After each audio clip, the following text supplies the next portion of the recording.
Good morning, everybody. Welcome to day 4, stage 4 of the 2024 SPAR Swiss Epic.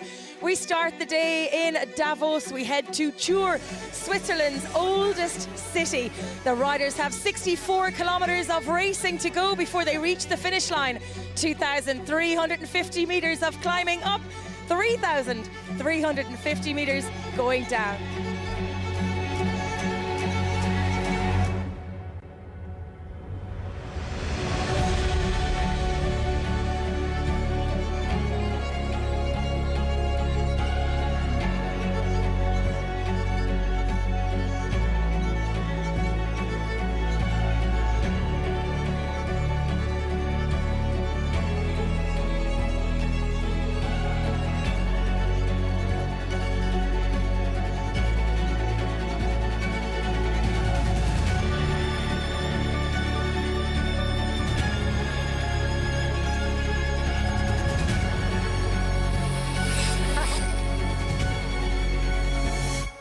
An amazing week of trails, of course, was hard.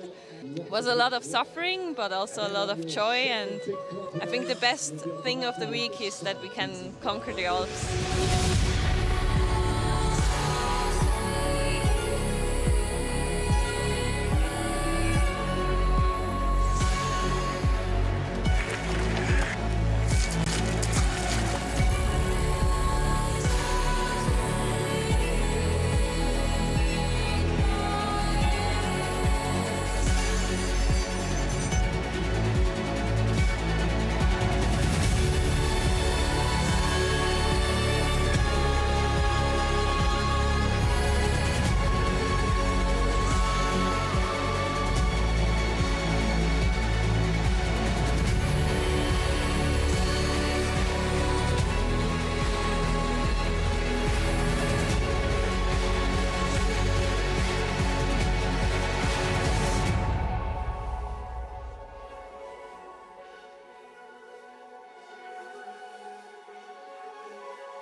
And welcome to the grand finale of the 11th edition of the SPAR Swiss Epic. Stage 5. After 4 days of relentless racing through the heart of the Swiss Alps, riders face one last battle of the legendary trails of Davos. The stakes are high. The riders have completed 4 days. They have come so far, and it's time to bring it home. Just one final step to earn that finisher's medal. The Alps have laid down the challenge, and the 500 riders that have tackled this race have risen to it. Soon we'll get to the racing and get ready for another epic showdown. It's almost time to crown the 2024 SPAR Swiss Epic champions. I'm Neil Gardner. Joining me today is Dario Linder, and in fact during the week. And later on we've got Roman Dobler with us and a very special guest. Yeah, exactly. It's Godin Perl, a World Cup cross-country skier from up here. He's living up here, and he used to train always on the mountain bike during summertime. So he probably has some special insights about this. He used to be 4th at the famous tour around here at the World Cup tour, because he knows like stage racing from a different side from the cross-country racing. And they'll be speaking in Romansh today to us. They're speaking in Romansh, yeah, short amount of time, and yeah, we can translate that probably. So you're into Romansh now? Well, I think so. We're learning. And the 2024 edition all began in Le Punt's Bike Kingdom, and we headed towards Davos, and yesterday visited Chur for the first time in the race's history. The SPAR Swiss Epic, known for alpine single-track paradise. The race in numbers 341 kilometers, 1,150 meters of arduous climbing. And looking ahead at stage 5, it's a final loop around Davos, 62 kilometers of alpine exhilaration. All in Davos Klosters Singletrail Paradise. Conquer the iconic trails, and we'll be seeing the Bahnentour, the Panorama Trail, and breathtaking vistas as we descend through the rooty trails of Gotschnaboden and venture into the fairytale forest of Junkerboden.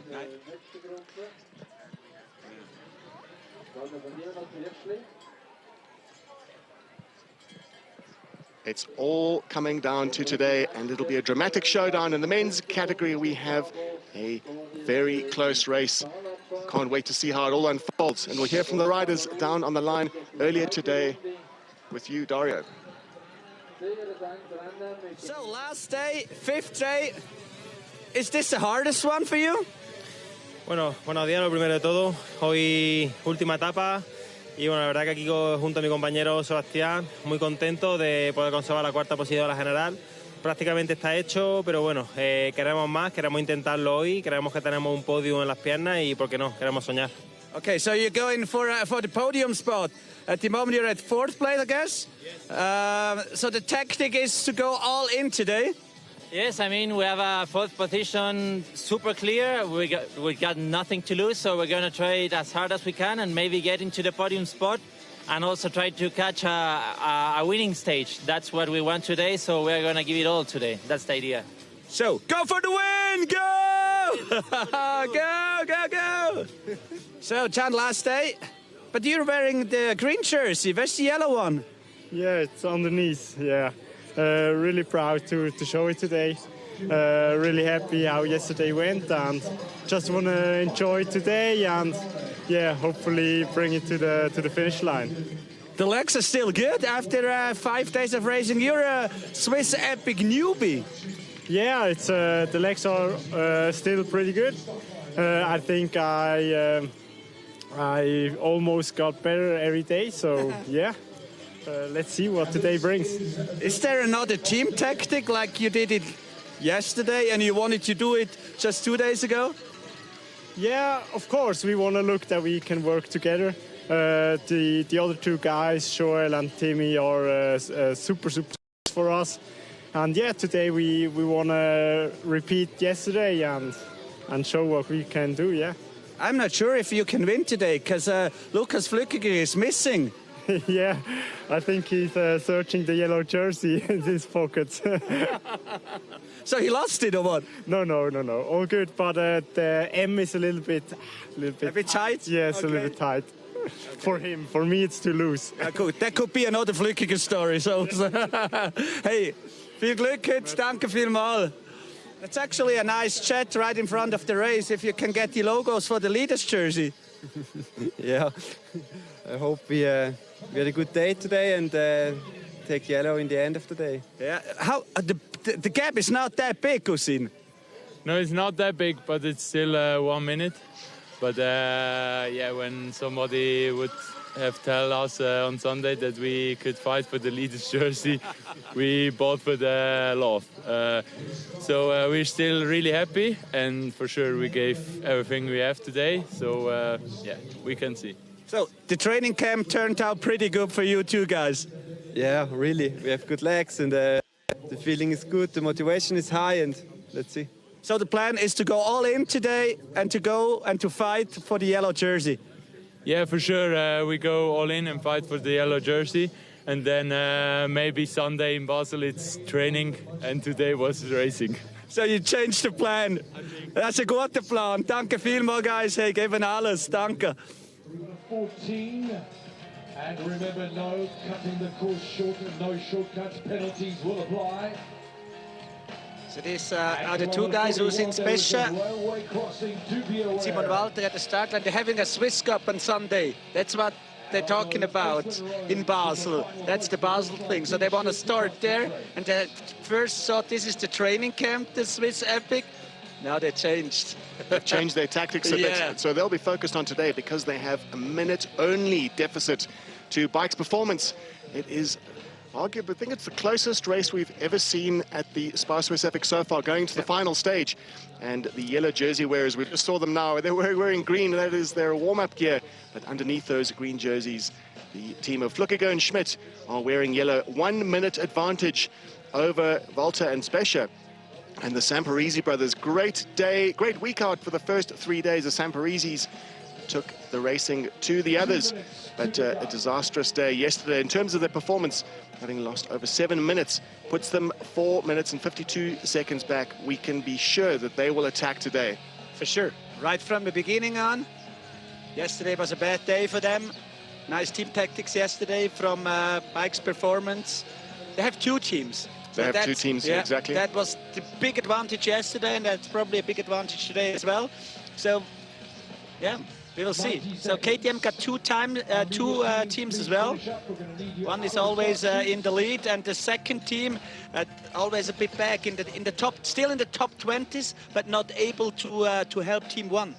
And the advantage of having a backup team within the fray, within the squad, is that there is not only tactical help, if there is some sort of cooperation at the front, working and pacing, and also if there is any kind of mechanical, the other team, the backup team, is there ready to donate a wheel or donate a bike part, just in case. And it's probably the fastest mobile mechanic in the world. Definitely, when you have the likes of the Bikes Performance 1, who were essentially going to be the first team. They were going to be the best team, and then a puncture on day one put their overall chances at risk, and they switched tactics. Lucas Flückiger, the 40-year-old, the team manager, now the team leader, and there he is on our left in the yellow jerseys. This Chiavita leaders jerseys, the coveted yellow jerseys. He's no stranger to it. He's won the race twice before.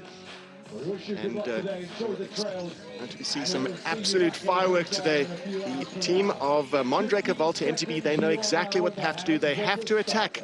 They have to take the racing to Schmidt and Flückiger. A minute is not a lot of time at all in a long race like the SPAR Swiss Epic, 5 days, but it is still a minute. It's still a minute, and it's a different race than yesterday, so the uphills are not that long. They're long enough, still long enough. But it's more than a long cross-country race that fits perfectly for the Kaboom Club Mondraker Walter team, and especially for sure as to the Bikes Performance team 1 and 2. So we have to take care of 1 and 2, because this team 1 with Team Mondraker and Joel Roth, they always go for the stage win now. So after their bad first day, so they're ready for this stage. So they're fighting for the stage win since day 2. Yeah, bad luck with them, but they have had bad luck. They will look for a stage win, but surely the number one priority is to put Lucas Flückiger and Jan Schmidt in the lead, or keep them in that yellow jerseys, and they'll be defending it from a fast charge. No doubt a fast charge, a hard charge from Mondraker, Volta, MTB, Kaboom. The team of Specia and Volta, a combined team for the race. Mondraker, Volta, MTB and Kaboom Krupp, they have combined forces. They both ride for separate trade teams, and this year they have combined forces and paired up on their assault of the SPAR Swiss Epic, the 2024 edition, the 11th edition of the race. But let's also keep an eye out for KTM, Alchemist, Brenta Brakes. They had great form in stages 1, 2 and 3, winning stage 1, winning stage 3 in dramatic style, taking the racing to the others. And the Samparisi brothers slipped down to third off the top spot. Third, and right now are lying at 4 minutes and 52 seconds back. We expect to still see a big attack from them. Third spot looks pretty secure on overall general classification. There will not be too much of a challenge from Climatiza Totemi Cabati, the Spanish and the Chilean rider. They are 14 minutes back. So they're about, call it a 9-minute advantage that the third place rider have over Climatiza. Coveted spot on the podium looks fairly secure for all three teams out on the day, but who knows what order they'll arrive in on the stage. And then that shuffle on overall general classification. All eyes on the clock as the riders head out on the course.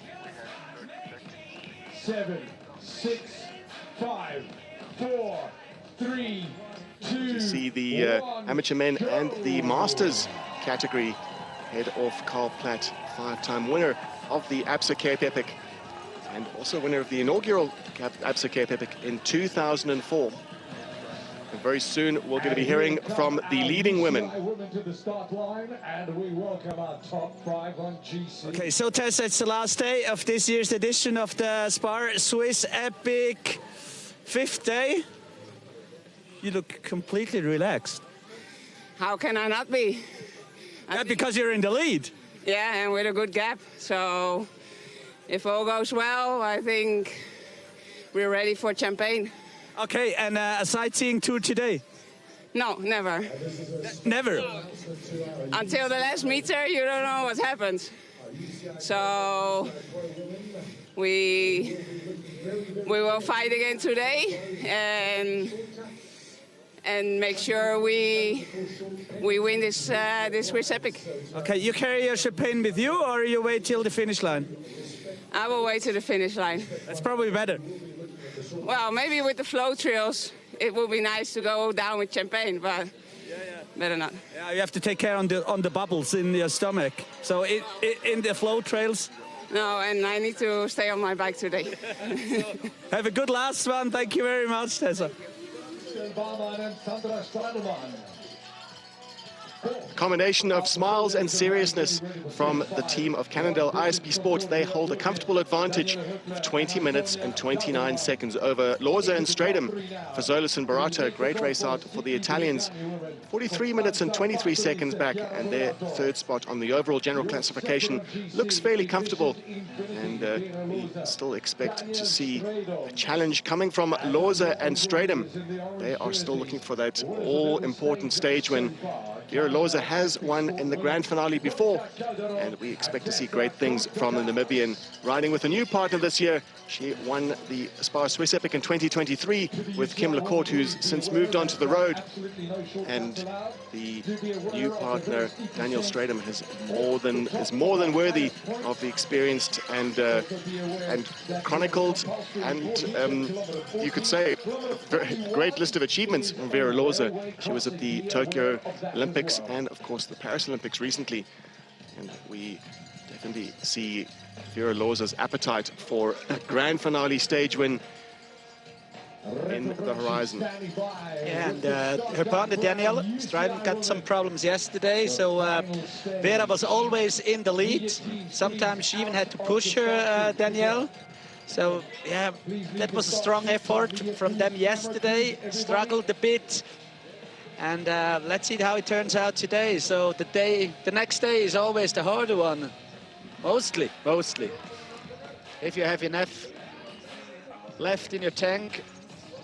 We saw on stage 3 a dramatic fall, Monica Calderon, and cut her knee open on, she slipped on a root and went over the handlebars and cut her knee. And we see the heavily bandaged knee of Monica Calderon. Didn't seem to put leave it too much of a disadvantage for them. They still forged ahead and won the stage. They've made it 4 out of 4. And time will tell if they can make it 5 out of 5. Yeah, but she's really strong. So I talked to the medical staff, and they told me, yeah, actually, the wound was that big, they had to stitch it. But if you stitch a wound on your knee, you can't ride on the next day. So, yeah, she said, okay, no, let's leave it like that. Just cover it, clean it perfectly. I still want to ride this SPAR Swiss Epic. I still want to go for the win. And probably later on today, she will go back to the medical stuff and stitch her knee. Now, yeah, I think it's an amazing story as well. So she's a real tough girl.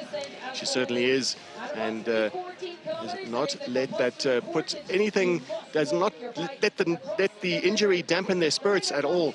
We see fantastic performances from Calderon and Tessa Kortekas. Disappointing early part of the season when they couldn't complete the Absa Cape Epic. Together, Tessa Kortekas arrived at the start of the pinnacle of the Epic Series in South Africa with a cold, and a very difficult situation to be in. And she had to leave the race, leaving Monica Calderon to continue on her own, still enjoying the African experience, the race in the Western Cape. And they certainly made up for it later on because they won the Andorra Epic together. Great partnership, great dynamic between the Dutch woman and the Colombian.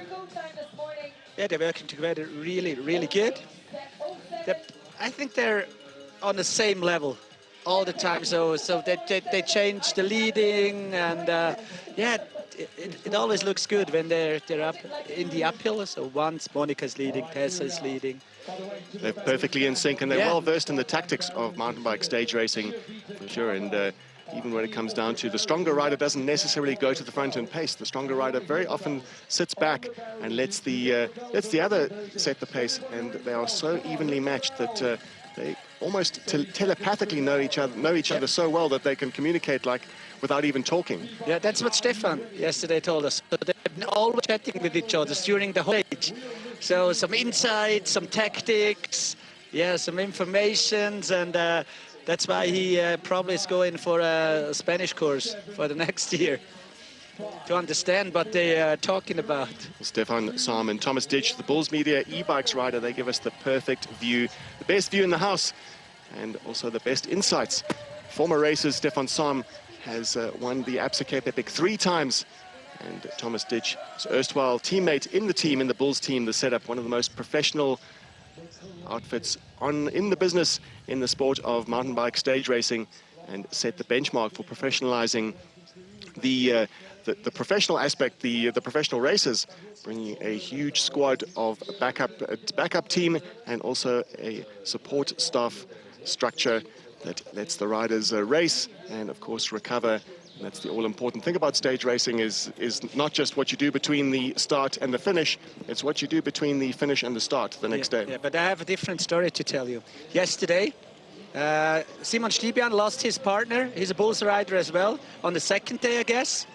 Yesterday he raced together with Karl Platt from the Bulls team and in Kalberg. And you know what he did for recovery? I met him on the way back to Davos from Chur. So after 65 Ks of riding with a horrendous speed with the leaders at the Masters, he drove back with the bike. Another 58 Ks to Davos. So that was his recovery. So wow, yeah, I think that's different. That's different to all the others, yeah. And he was quite relaxed this morning. I met him at the breakfast table and said, it was definitely you, no? And he said, yeah, it's okay. Okay, come on, guy. Yeah. Well, Karl Platt in the early years was known for his massive training volume and famous for the number of hours training, riding 2 races, criteriums, and then riding home again, sometimes having a 250 to 280 kilometer days, preparing him for the onslaught of mountain bike stage racing. The Alps Cape Epic is a 5-time winner, Karl Platt, and it's, certainly he's done the work to be able to earn that privilege of being able to say that he is the most victories under his belt, combined with Annika Langfall and Christoph Sauser at the Alps Cape Epic. Great to see him here in the Masters category, leading it in dominant fashion. Really dominant, yeah. He used to ride the Bulls Media e-bike last year, and now he's back without a motor on this fantastic trails around Davos. This is today's stage, the first uphill. This uphill is really, it's really steep. It's not that long as the one yesterday. It's the same side of the valley. Yesterday they went up the Strela Pass, so it's, but they're going pretty close to the same spot, because right now they're turning into the Panorama Weg. So it's a narrow trail right in the middle of a mountain. It's very fantastic view from up there, and that was early in the morning, so the scenery up there is amazing and the trails are super good. And they rode up to the highest points. Here we are, we're live with, well, these pictures were from earlier today. We saw the graphic from earlier today, just giving us a summary of what's going on the trails. You can see the main contending teams are more or less all together, just small gaps between them, which is inevitable on these fast trails as they head down Panorama Trail, Gotschnaboden, and they have already breached the top. They've reached the top of the Hohenberg, and that is at 2,321. We've seen some high altitudes this week, the highest topping out the Queen Stage, 2,600 meters. Today, 2,300 meters, and they've already conquered that Alp, you could say. That's what it's all about. This is race week at the SPAR Swiss Epic. It's about conquering the Alps. On the right-hand side, we see the team of Loza and Stradum. And just a few meters in the distance earlier today, they were matching the team of Monica Calderon and Tessa Kortikos, pedal stroke for pedal stroke. They are really in it for a stage win. It's prestigious Grande Finale stage win looks up for grabs between these two teams. And positioning is very important. in this first uphill, because so only about 5 or 6 possibilities to overtake in the downhill. We have a real long single trail downhill, a real narrow one. So if you want to overtake, it's probably the best to be the first on top of this first long uphill, because it goes a long way down to the Gotschnaboden trail. You can see the women's category making their way through the men's category, and the men making way for the top women in the sport as they head through. That's all part of the spirit of mountain biking, is giving way to really importantly to give them track up ahead so that they can have a free run down and have no interference. The leading women, pedal stroke for pedal stroke, as we said, Daniel Stradum, Vera Lorza, keeping well in touch with the leaders jersey wearers of Monica Calderon and Tessa Kortekas. Stunning trails as they head towards the halfway point. The loop that we have today between Davos and Davos all circle back to the main host town of the SPAR Swiss Epic. At 62 kilometers is the distance today, and 2,450 meters of climbing, a concentrated day of climbing, and already conquered quite a lot of that climbing already, having climbed up to the 2,300 meter mark. And they still have to have two, you could say, major obstacles up ahead. They've got the Alps path and the Claverdille Alp before they tackle the Ischalp Trail and the Bolgen Trail in the run-in. Stefan Wolfersberg always puts a sting in the tail. So if we see these teams together, we've seen some dramatic racing. At the first time checks, we saw the main contending teams all in touch with each other. It could all come down to that last 10 kilometers, that last descent, the Ischalp Trail, the Bolgen Trail, and what happens on that final climb. And the last few meters, the last 2 downhills, they've been pretty narrow as well. The Bolgen Trail, we call it Kugeligbahn. It's with a lot of berms, really narrow, not easy to overtake. These guys are now on the last part of the downhill, going straight into the Gotschnaboden Trail. And you always can see some stations, some lifts in the background. If you don't want to pedal up to reach these fantastic trails up here in Davos, you always can use a gondola. We call it Bahnentour. So use a few of the gondolas for the uphill and then enjoy all the downhill trails around Davos. That's very common in Switzerland for the uphill, always catch a gondola. But it's not the easy way necessarily, because the downhills are just as demanding. That's right. On the upper body, and just those little transitions between the two, between the berms, and of course the rough trails, some of the natural trails that we see, and later on we'll see some of those beautiful hand-built trails that the race has been so well known for. It's an absolute diversity of trails. We saw highly remote trails on stage 2, really far deep into the Alps, and then later on today we will see some of those steep berms that have been hand cut, where the riders can just flow. They can trust the trail builder. That's what we say, trust the builder, and they can let the brakes go and just rail those berms and get around them and enjoy what is in front of them. Look at that. That is a magnificent view. This is what it's all about, a classic view of the SPAR Swiss Epic, as we watch the top professionals show us exactly how it's done.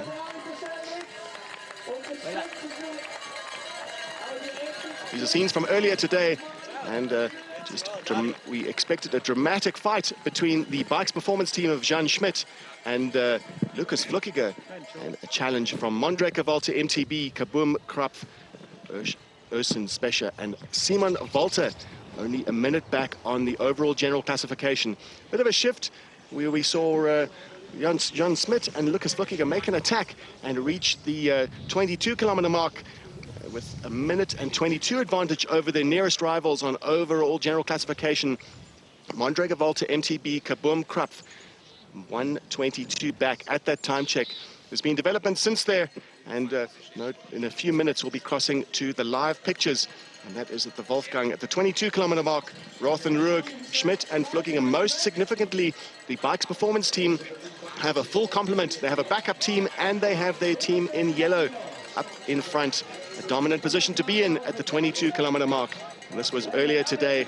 Also going through that time check at exactly the same time. KTM, Alchemist, Brenterbreak, Samparizis are in touch, along with Klimatizi, Totemi, and Munoz and Sebastian Gesch, the Chilean, are also in touch, along with the Buff Megamo team. Buff Megamo not in a great position overall, but they are looking to hunt for another chance at a stage win. Yesterday, third on the day, and today aiming for a prestigious win in the Grande Finale. Just having a look at the graphics. We are live right now, so this is exactly the situation, the race situation as we have it currently. We see that familiar list of names, the Samparizis, Munoz and Gesch, Schmidt and Flukiger and Roth and Rueg, but we have not yet seen the names of Specher and Walter, who we expected a big challenge from, lying second overall at the 1 minute mark on overall general classification. Mondrager, Walter, MTB, Kaboom, Krupf, they still have to bridge that gap if they want to have any chance at the overall general classification.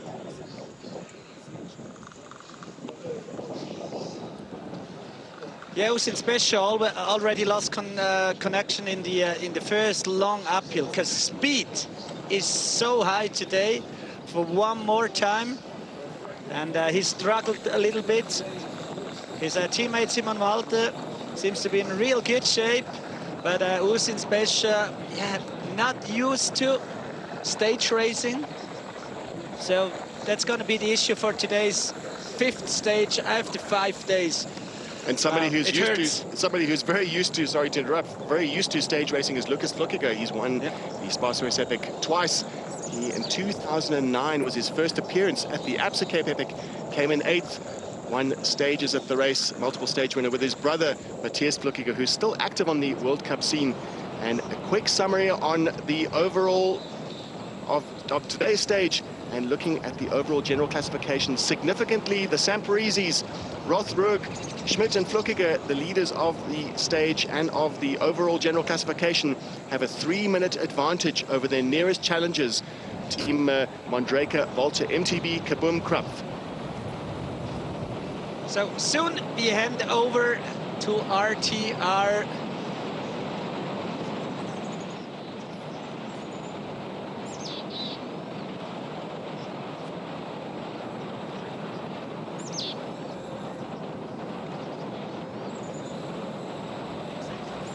So we hand over to RTR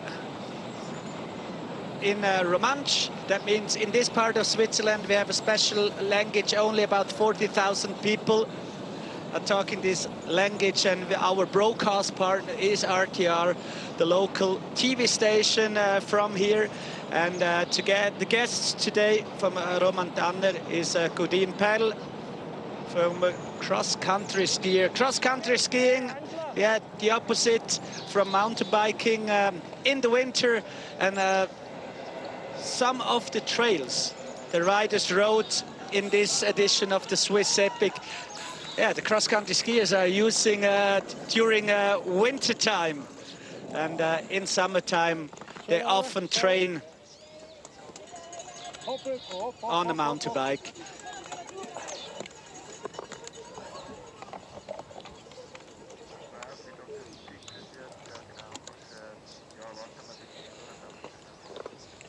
Top, merci.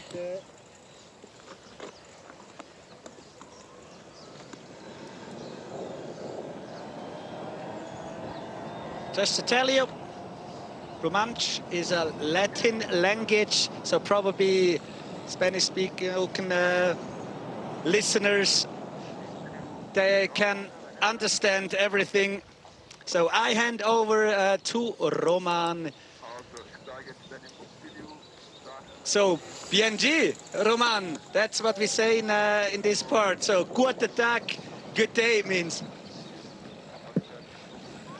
Buondì, cordialmente benvenuti a mia parte qui anche il live stream della Cingiafla, della decisiva etapa di questo Swiss Epic 2024. Is per mij tot plaats al staan P. Non c'è un dia va un per part per inglese. Godin Perl, anterior, pas lungist. della Coppa Mondiale, passa 15 anni nella Coppa Mondiale, aveva 5 stagioni terminata la carriera attiva. Questo è un anno speciale per Curdin Perl, in novembre l'ora al 40° anniversario. Hai Curdin, Dario schon menzionare un paio di hai al podo, al mountain biking, al peslung d'inverno. Counts di questi trails qui ha schon fatto d'ostacolo mountain bike? Ma sì, magari c'è, also der Wunsch der fit cugent ad una sul velo, sul bike, c'è il trainer da non aveva di uno schep lagiare, ma è tocca extrem cool, da dire col mountain bike in giro. Ed è naturalmente per la condizione a lunga durata un fit buon esercizio. Scoprol pas lung, curci va sur etappes de plus ures, so poi trainer qua da sta naturalmente perfetto. Sì, questo è qualcosa. Da mia vista no, c'è col mountain bike. Ja, ist natürlich ein bisschen in quel interval. Du hast ein bisschen Mutin sind, du hast schon schmatcher süll, was im Puls, du hast schon ein bisschen requerieren. Du hast dann magari da sto, perché è un po' tecnisch. E da quell'anno c'è qualcosa interessante col mountain bike, scoop lungista. Jana Ciutaia crai dal 2002 fat passa in la Coppa Mondiale, le prime squarses, e allora ha cominciato a crescere ad una più fermi. Curdin Perl conciant per quella concianta staffetta svizzera ci ha guadagnato la scoprima una quarsa della Coppa Mondiale, quella era del 2010 la Clusa. E allora era quel buonissimo quarto rank per il Tour de Ski 2010-2012. Ed è schon enorm per un momento, Curdin, ma count presente. Oder, insomma, quelle vittorie, quella fase del Peslung Svizzer, ci ha proprio ciuf con voi, vuol dire con Tai, con Dario Colonia, con Toni Livers, con Remo Fischer, con tutto questo proprio un nuovo schwung. Sì, klar, che era, also, per me è che da la chance fin già 6 anni sono più attivo, ma era naturalmente un tempo fenomenale. E guarda scena voce, mit tempo pensi, ma der è proprio che sono proprio che già. Io presto Schepchat, ho fatto Schepchat allenamento, ho fatto Schepchat corsi da Coppa Mondiale, è tutto possibile. Questo è un altro mondo, che sono arrivati. Ed è schon fascinante guardare una voce, zeigt quels risultati e più USA planeta realisce che ci turgen tot prestiere und quels giovens ans che deres. Ier garanti procurace un uccelliun dots in di ve avus naturalmente con grandi idols, c'è studio se giusto wieder la cella de treinamento in giardina nordica da quella ci vegn un Roman Alder per esempio, una Fabian Alder, le due sorelle Kelin, i disceti in avanti, noms, ci citeren su avanti 15 anni su vu. Count presente oder sei realizzato qualche vuol per queste grandi idols, scusa Andi Grünefelder e Hai Guidon deren forza vos idols. Sì, klar, also nein, dire sono un po' trainere in Nordic, faccio una volta all'EFNA, la Giovce Bonura, poi in tecnica, con il Giovnoz. E stell dire, che sono mia passione, di essere là con i giovani e poter dire qualcosa in a vostra, quel passione, perché che è mia vita, o già studio non ma perché freschi co. E non perché è einfach, ja, il sentimento è facile che fit con gente, quel giovani e badai. Loro sono ti clappano una fotografia, per esempio Fabian Alder o Roman Alder, mentre vi una fotografia, che c'è per me, jetzt erano giustamente ja, proprio piccinins. È schon herzig, e questo è cool da fare, ci tu podia in sé motivare atleti e usa per studiare quello che tu hai fatto dire dels in event e quei tips e questo è qualcosa fit cool.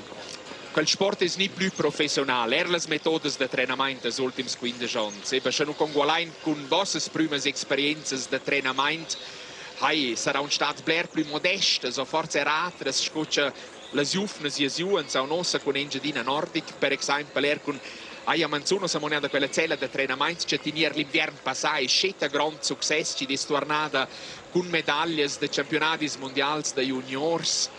hai questo fa una grandiosa lavoro. Vuoi dare forza in 10 anni da là ci traineat. Io se squai 50 o 80 juvenils ci fanno quel allenamento insieme con Vuvel Cracks in parentesi. No, questo è proprio bel, sai, ci sono chef su. Ma è schon ja tutto più professionale. E per me senti quasi un po' meno massa professionale fin già su dentro. È prova di tenere un po' in Lockerheit e dire è tutto un'importanza, also che non dopo ci sono proprio il passo per venire in avanti, sondern quel suotwarts un fitch importante, perché senza quel ci sono suot, non vengono le altre melden. Also ich trovo proprio una gruppa compacta e minci atleti, minci il movimento gugent e gugent in giro è fitch importante per il sport in generale. Se è buono o no, che finto il squinzo gli stessi, importante è che c'è una buona dinamica. E se c'è una buona dinamica, allora vengono i risultati, è più semplice. Se facciamo riguardo vel curdin perla d'un pa quel gior con i sport. Io potesmo mettere avanti sco trenader scobab da famiglia da due o fauns. Cioè tu improvvi proprio un po' scorabla rein, tanti che strenamenti cioè tu fai con su fauns quel element da gior, quel spielerisch. Präzise, also er probiert ja einfach der essere là, klar, professionell tut, der das Fitspunt Inputs tut, ma le stesse c'è il Baden in US da erano un po' che sotto dalla parte e quello era avere la piazza da me ho visto quello era un po' una motivazione da cominciare con mio Pearl Season End Festival l'idea era da oder da visto che gli atleti non c'è strutturato tutto il tempo e ad una be risultati e Leistung ci è absolut ok. Ma è del sentimento che trovano un po' la compagnia. La compagnia, essere insieme una volta e avere un buon tempo insieme, c'è un marito ad essere insieme. E tra quello che cominciò a fare questo Pearl Season End Festival e ha detto il bello è che dagli atleti che potevano essere semplicemente insieme in un hotel e giocare. E allora già sai che ci arrivano, wenn sie fatto corsi da autos nell'hotel. Era un riesiger Gaudi. E il prossimo dia sind sie insieme 100 atleti a fare lunch. In der Valfex sur Lei de Seil. Mega cool. E allora c'era mezz'dia sind sie sulla pista da skis col skis per lunch. E che cosa proprio fenomenale. Das quello es ist ein paar Böte, perché arriva da delle buone amicizie e quello es fa un po' più lunch quel sport. Sport è in tutto un altro ambiente. Alla fine della stagione per il Pearl Season End Festival e scresce non mi sbaglio ad un anno verso l'avril. E ci vuoi incontrare, sono ingegninate e fanno appunto ciò che ti ho menzionato per parte un po' differente roba e qua fa semplicemente e fa bene, no? Cioè alla fine della stagione saiamo quel baratto in tanter de cieli e poi andare via appunto con quel elemento da ore in pa insieme. Präzise, was es es whisky es nie tiers was quest'anno, also was quest'anno che offiziell Saisonende del Paslun Schweizer. Ci è natürlich auch proprio cool per me, ja, ci cose intorno fiducia e c'è svezzener che noi avevamo un'idea da Perl sto ci was sto da ciò fare qualcosa speciale o qualcosa altro tutto il altro e allora era l'idea da fare una corsa in Gio e now c'è scu di was un po' il Gio con Red Bull Cross con grande chance piuttosto c'è tu arrivi tu fai per lunch ma la tendenza va in Gio. Also c'è tu arrivi a fare una corsa, perché c'è la primavera, è fatto sempre corse e non è più voglia da correre mince a volte per quel modo e finché non arrivi più e il bello è che tu cammini una volta svelta senza che tu bades. E mince è non quella corsa di ja, è locker, wo ja ben giù, 1,5 Kilometer, tip top, ja, machen wir locker. E che giù sono i Blowfischen. E das geht da un sprint. In 4 volte si giù e allora è già visto là, tutti stanno stringels e loro mi scuccia las stürtes könnt aktiv suni e finde il quinze mit der Junkerboden ja erlo ils melders also nur dipende se voi in su o in giù ils melders guadagnen ma e da giorno hat noch un'altra vista scuri basta di essere in giro. E dice esce pro la vita da Curdin per l'anno 2024. L'on c'è il vegno appunto d'Uton 40 esa Curdin, una marca forza speciale, SPAR. La fine della stagione col Pearl Season Festival, SPAR l'organizzazione, anche le differenti organizzazioni che tu fai parte dell'organizzazione del Marathon de Schisa in Gedinais, si inclesco proprio conoscere da mince mettere da questi 42 km del marathon. Cioè fai schlue momenti in tua vita, ci disintanto appunto una vita di famiglia con tua fauns con la donna? E faccio tutto, e sono proprio avviato, ed è la fortuna che la donna lavora 100%. Das quello sono un po' più accese, guarda un po' per i fans naturalmente. Da spera che organizzessi jumps e privattraining per ambiziosi hobbyläufers. Ci faccio un po' di gas e loro vengono una volta all'anno a Scumarangun. Das ist schon, aber 21 anni, in febbraio 21 anni ho telefonato un collega e ho domandato se non avessi voglia di ciò da niente come un gunde. Al mansterce cur din perla in price in davanti. Preciso, allora tu sciavoci un ci non era avanti al più il mistero e se ven loro vengono per un di lefna perché ci stanno a guardare con i fans e tutto, ah sì, beh. E ora sono là da provare a cercare un po' mettere in pé e non è tutto semplice, ma fa piacere ed è da già un'altra prospettiva. Ci è già fatto buono e per essere su c'è privilegio, tu vivi in questi ultimi 15 anni con questo sport. E det är tot il chatter, e Curdin Perla fa tras tutte le fasi, se non la indirisce, cresce su a Puntragini, in Gedinata, e a scuola comincia con quel hobby, c'è l'era il primo farpa slung, fate scete in avanti, spera il gersonadi del Marangun, finché tu niente scaders da Swisski, der 15 anni profi, tutto un altro ritmo, tutta un'altra vita. Scoia dice segnata la vita normale, dagli auti ci va alla ora in lundes di Banura. Io se derciamo un po' no a quella vita normale, appunto con un sourire sus lefs e con realizzare, cioè quello era proprio un privilegio. Sì, è proprio un privilegio e che cosa crea qualcosa che a studiare di non essere un po' nel giovanotto, che è proprio qualcosa un privilegio, da poter avere un scepter libero, da poter ir in viedi e guardare differenze paesi e essere in giro.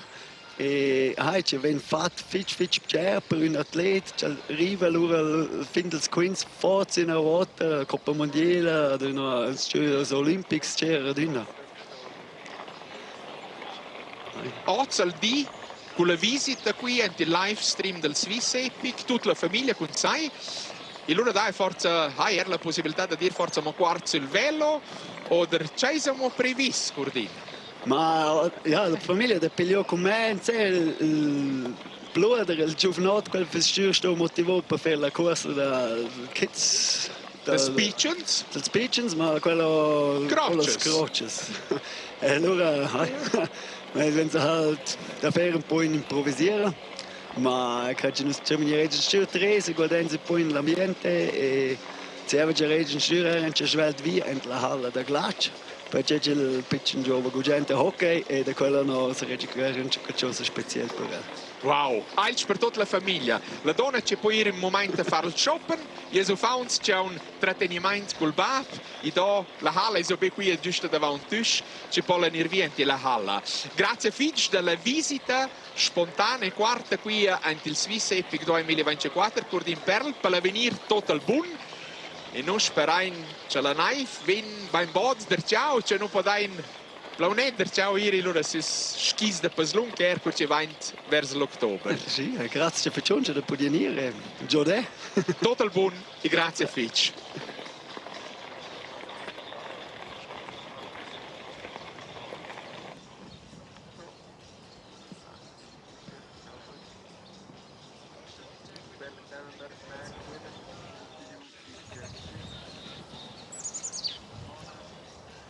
And great to hear from Roman Dobler in Romansh with his very special guest, Grande Finale, a former professional cross-country skier. And quick look at the live graphics.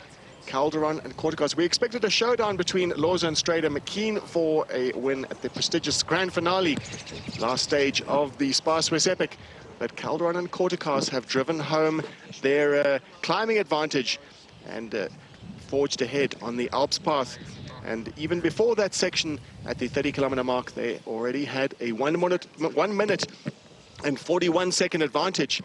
And on the right-hand side, we can just see a beautiful aerial shot as the riders head on a smooth section of tar before their assault on the next part of the course, the Claverdiller Alps section.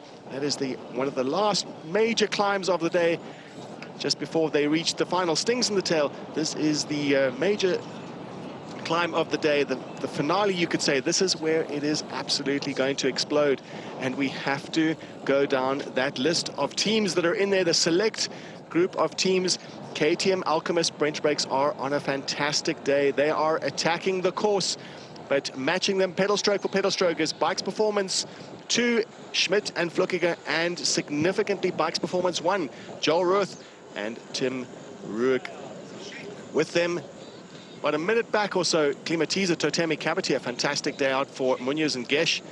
But significantly, just as significantly, in fact, Mondraker, Volta, MTB, Kaboom, Krupp, 5 minutes and 43 seconds down. And this means one thing, is that KTM Alchemist are looking to move up 1 place on overall. And if they can attack, if they can drive home their advantage on this climb, they will try and they will do all they can to distance Bikes Performance 1 and 2 with their final chance. This is the last chance of the Italians, the Samparisis, so great on stages 1, 2, and 3. They had a difficult day yesterday, losing over 5 minutes, over 7 minutes, in fact. And the winners of the stage and taking over that yellow jersey, Schmidt and Flukiger, all to play for now on the final climb as they head into the finale of the grand finale of the 62-kilometer stage, 2,450 meters of climbing, nearly completed all of that climbing. And by the time they hit the 10-kilometer to go mark, they have a long descent to go, and the Ishop Trail, the Bolgen Trail, and final stings in the tail before they head into Davos.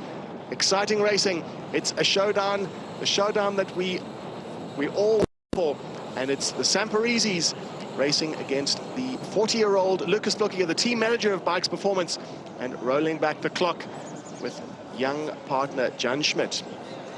So within the next few moments, they're going on the right-hand side and into this last steep uphill.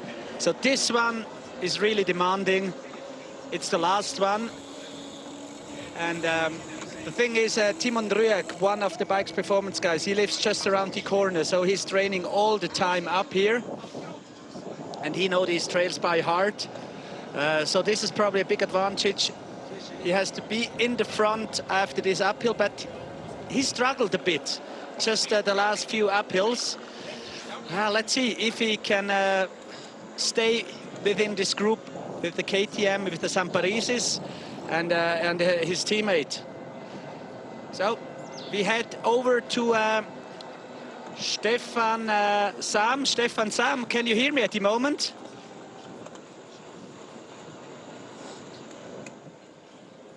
So we try to go out to Stefan Sam on the Bulls media bike, who is in a perfect position on this last uphill. Hey Dario, I can clearly hear you. Okay, but for the next few seconds, you have to clear us.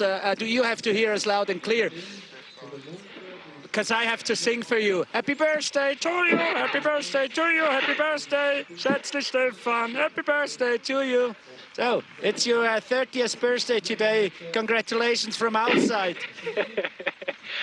Thanks a lot. Thanks a lot. What a perfect day to spend your birthday, huh?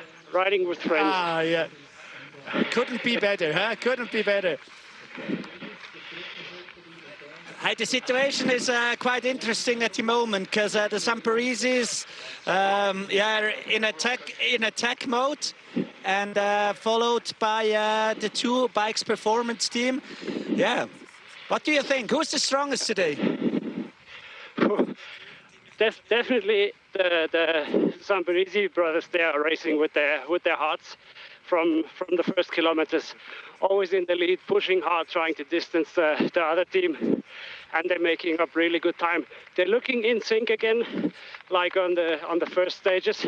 And I mean, for bikes performance, their only job is to hang on to these and make it to the finish line.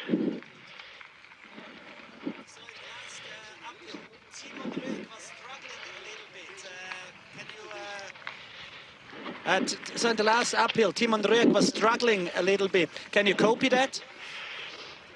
Oh, no, it doesn't look like he's struggling. He's still pushing a good rhythm. So maybe he was just a little bit poker face and being dramatic. Yeah, being dramatic in this dramatic finale. Oh, now something happens. The Zamparisi have a gap about 5 meters opening up. And of course, no one of the big team is following because they stay with the leader jersey just in case of a flat or technical problem. So it looks like Zamparisis are on attack. Yeah, attack mode in this last uphill to the Clavadeler Alp. And the two teams of Bikes Performance can't follow. So what do you think, Stefan? In this moment, it's totally clear to stay with your leaders team. Absolutely. All support on Lucas and John, because they can win. They can win the Swiss Epic this year. And yeah, you're not going to risk anything, not even for a stage win. So it's about the overall. So we've just seen the sign of Timon Rüegg in the camera. Yeah. Apparently, he told me he's out of energy. Yeah, he's running out of energy on this last kill. But it's very impressive, the team effort that they are putting in, really. It's the most comfortable situation that you can wish for in a stage race on the last day, having the leader jersey and having a backup team that is equally strong. It's amazing. Exactly. So a change in the virtual GC as well, because Spesha and Walter dropped back. They're now back with 8 minutes and 4 seconds, and the Zamparisis are back on second place, but the gap is still 4 minutes and 50. So hopefully no drama on this last downhill for the Bikes Performance guys, but the Zamparisis are in full attack mode at the moment on the last uphill to the Clavadeler Alp. Well, it's all out racing. We can see from the pictures just how dramatic it was, and with an attack of the Zamparisis and the Bikes Performance team just keeping it under control, marking it, monitoring it, and just checking that gap doesn't grow too much. The Zamparisis are racing full gas, and they have a 4 minutes and 52 deficit on overall general classification. But important to look back at that Mondraker Volta MTB team, who were lying second overall. And the Zamparisi brothers are looking to claim back that top spot, but they may have to be content with just going rising up to second place, because the Bikes Performance team of Schmidt and Flukiger are very much in control. They'll need to watch the Zamparisi brothers, keep it in check, and we join the women. 27 kilometers to go for the Cannondale ISP Sport team, and Monica Calderon and Tessa Kortekas on another fantastic day, already driving home their advantage. We did expect to see that showdown, a Grande Finale victory that Vera Loza has been known for, but today not to be, as they have already been distanced at that first time check. We saw them in touch, and at the 31 kilometer mark, a 1 minute and 41 disadvantage. Efficient Infinity just losing touch. Just that effort that the Cannondale ISP Sport women put on that climb just before the 31 kilometer mark gave them an advantage over the Namibian and the South African. And we can see from the graphics, this is live, this is what is going on right now on the trail, and we can see the gap. Calderon and Kortekas are heading towards the finish, with Loza and Stradum in hot pursuit. Fazzolis, Barato, another fantastic day out from the Italians. Mentocorpo, Cicli, Drigani, 4 minutes and 38 at the time check. They were 4 minutes and 38 seconds behind Cannondale ISP Sport and just around about 3 minutes behind Efficient Infinity. So we're back on the Bulls Media e-bike with Thomas.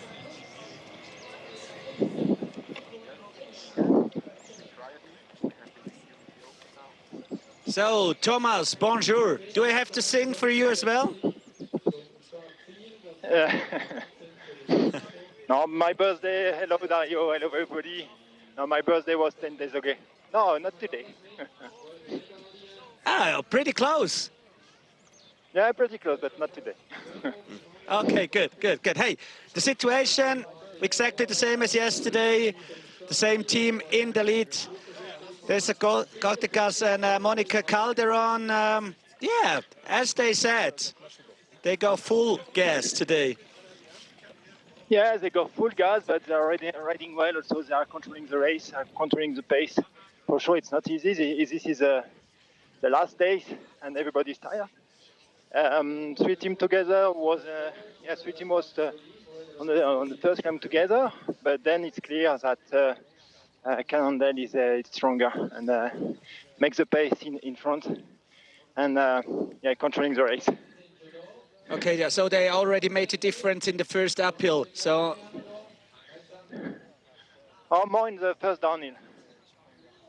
Okay, that's quite surprised, because Monica crashed just 2 days ago, and now they're in the flow. Yeah, exactly. No, she's riding well, even with a problem in the legs. She's riding well, really well. In the downhill and in the uphill. Exactly, we can see it on the graphics now. So they lost 12 seconds in the downhill from the Höhenweg, so the Panorama Trail, to Gotschnaboden. But then, as soon as it starts to go up, they took some time back. Well, I'm sure the team of Stratum and Loza wish that there was an enduro section, enduro category for the fastest downhill races. Fastest climbers, very clear to us who the quickest and the strongest are on the climbs.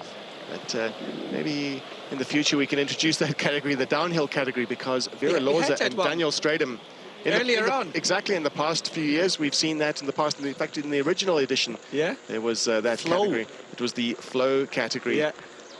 So they went up with the gondola, and only the downhill timing was taken for the ranking. So that was probably 7 years ago. Many years ago. More. Yeah. Exactly. And we can see in front of us the Samparisi brothers are racing full gas, and we know that when Stefan Sam is tracking them, there must be a significant enough gap for Stefan Sam to be riding up ahead to see how the Samparisi brothers are doing.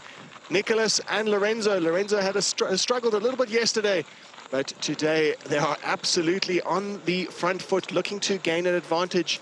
On their second place overall was the team of Mondrager Volta MTB Kaboom Krapf. They are struggling today. They are 7 minutes back at the 44-kilometer mark. And Dario, I've just spotted on the overall general classification, they are at risk.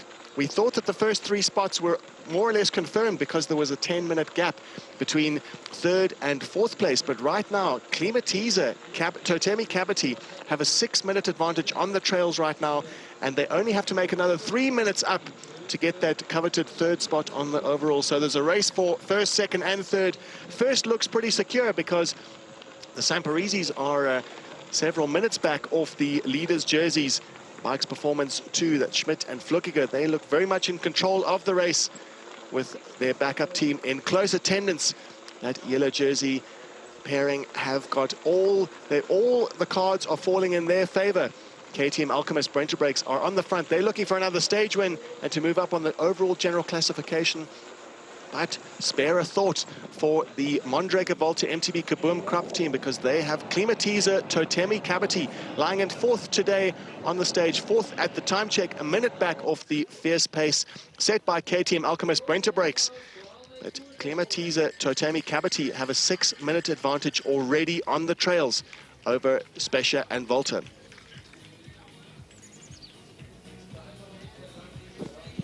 So we're at this last water station on the Clavadeler Alps, so we have a perfect view how it turns out in case of today's stage. Well, this is at the 60-kilometer mark. We'll see them coming up to this section in just a moment, and we'll know exactly how the Samparisi brothers, if they have a significant enough advantage over the Bikes Performance team, and with the steady rhythm set by Schmidt and Flückiger, helped by Roth and Rög. A fantastic performance out for Bikes Performance team, a Swiss team, an all-Swiss lineup in the team, and managed by none other than Lucas Flückiger, the 40-year-old. And we've seen him for decades, you could say. 2009 was the first time their name was up in lights when it comes to mountain bike stage racing at the APSA Cape Epic. Lucas Flückiger riding with his brother Matthias Flückiger. Matthias Flückiger was the winner of the SPAR Swiss Epic, the inaugural edition in 2014, and also won the second edition. Sibling rivalry, of course, played a role in 2016 when Lucas returned to win, or came to the race to win the 2016 edition. And we just saw Samparisi's come through. The brothers tore through the time check, the last aid station that they passed through, but well within sight are the yellow jersey wearers, Flückiger and Schmidt. An exciting race playing out with Bikes Performance 2 having Bikes Performance 1 in close attendance. Let's keep an eye out for Klimatiza Totemi Kabati. This is where it's all happening right now. That spot for third overall is up for grabs. Yeah, and they're not on top of the uphill, so there's still a few 100 meters to go on this uphill. So interesting is Timon Röeg and Joel Roth, they went for the stage win 2 days ago. They had a flat tire just around the corner, so they attacked right from the beginning and in the first downhill. So Timon Röeg rode into Joel Roth's cassette, destroyed the front wheel, yeah, and then he was losing air through the whole stage. And then yesterday it seemed to be that the plan was to go for another stage win on the last downhill from Mitterberg to Chur. Another flat tire from Timon Röeg. And then I had a chat with him this morning and he told me, hey, I trained all the time with enduro tires. Now I went to the thinner ones, and that's probably why of his riding style. Yeah, he destroyed all the tires. He's using an insert today. And that's probably the right decision. Well, that's all about the equipment choice that you were talking about there, Dario, is that in a race like this, you want to have a light enough tire to let you go through the up the alpine challenging climbs, but at the same time still have a tire that's robust enough to cope with the demands of the downhill, the rocky downhills that we've seen. And very soon we'll see the Totemi Kabati team come through, and Klimatiza Totemi Kabati, Miguel Munoz and Sebastian Gesch come through that time check. They'll take a little bit of time to take on board some nutrition. They are only refueling for the last 12 kilometers, but they'll be aware of the fact that they've dropped Mondraker Volta MTB. They won't know exactly what the time check is, so they'll need to, all they can do right now is put maximum effort at, keep that rhythm high, and at third spot overall could be well within their grasp. Yeah, it's a big gap, as we can see now on the live tracking, and soon we're going to have the timing. So, interesting for the last part. Yesterday's the Samparisis on this more downhill than uphill stage have been struggling a little bit with these rough trails we saw, and today, well, it probably turns out that the guys from the Bikes Performance team are better downhillers, so probably they can go back some time. They are on these beautiful meadows. You can hear the Alphorns. We saw some cows. Some good spectator action there. We saw the cows as they this is Switzerland. Navigate past. Yeah, so a kiss by a cow. Yeah. Well, they were blessed, and they certainly have been blessed with luck, the Bikes Performance team. And it's all about, you could say they've been making their own luck, because to make sure that there is nothing to chance, they have the Bikes Performance 1 and 2 teams together. Schmidt and Flückiger have the backup team, Roth and Röeg. For any mechanical issues that they might have, they will no doubt, if they have one single puncture, they will have the donation of a rear wheel from Roth or Röeg. And we see them tear through this section of trail. This is racing at the finale of the Grand Finale all white hot, still to go. We see KTM, Alchemist, Brenta Breaks up ahead. We still have to catch a glimpse of them in this deep forest. We won't be able to see them up ahead, but as soon as the course clears and we can see up ahead, we should be able to see the Samparese brothers rampaging ahead, looking for another stage win. It could be 3 out of 5 for the Sampareses. With on the right-hand side, the women's category looks very much likely that it will be 5 out of 5 for the Cannondale ISB Sport women's team. Calderon and Cortacas have already a 2-minute advantage over their rivals, Efficient Infinity. Yeah, and we can see on the right-hand side, the women's field, the leaders are still on the other side of the valley. And on the opposite side, it's the men's in the downhill. And look at Mike's performance teams. They're really, really fast in this downhill. They look very much at home on these trails. They are locals, Swiss riders. They know about what it's all about to ride in the Alps. Yeah, not too much risk, hopefully, because especially, he had 2 flat tires, but normally Timi Rüegg is so fast in the downhills. He's such a playful rider. He jumps everywhere. His riding skills are amazing. He's into cyclocross, a top 10 contender in the World Cups. So his skills are so good. Now, the local advantage of knowing these trails is what it's all about. But spare a thought for the Mondraker Volta MTB, the Kaboom team. Spesha is also a local in this area, and he is struggling today. He's still yet to reach that time check with his partner, Simon Volta. Klimatiza, Totemi Kabati have already passed through. They're 2 minutes back off the lead set by KTM Alchemist Brenta Breaks. Watching the men on the left side of the screen, and on the right, we have the leading women on the day. A glimpse of that section, that time check that is at it's 12 kilometers to go at that time check, and 6 minutes have already elapsed. And Munoz and Geschke have already, as we speak, have a 4.5-minute advantage over their rivals, Mondraker Volta MTB Kaboom. Yeah, they've been the big surprise of this edition. So they just came up. We are here. We are going for the first stage, and let's see how it turns out. It turned out pretty good. They stayed on the podium till yesterday, and today, in Swiss German we said the Hammermann kommt, the Hammerman is coming, and they lost a lot of time. They had a chat right before the start. We saw the interview, so they need to send the logos for the leader jersey eventually, if something really happens. And they've been so close, just 1 minute before the stage to the leaders, Mike's performance too, and now, they're hurting. Well, that's what it's all about, and many teams have come here for the first time and got really close and then returned again for a second time to try it out. Once they've learned, they've had the learnings of what it's like to be at the very front of the race in mountain bike stage racing. It's more complex than a single day, of course, with the recovery, the team dynamic of 2-person team racing, where the riders are obliged by the rules of the race to stay in contact within 2 minutes of each other. And a quick glimpse of Heinze and Klotzi, who have already passed through there at 7 minutes and 48 seconds back, and the clock is still ticking. We still haven't seen Mondraker Volta MTB Kaboom.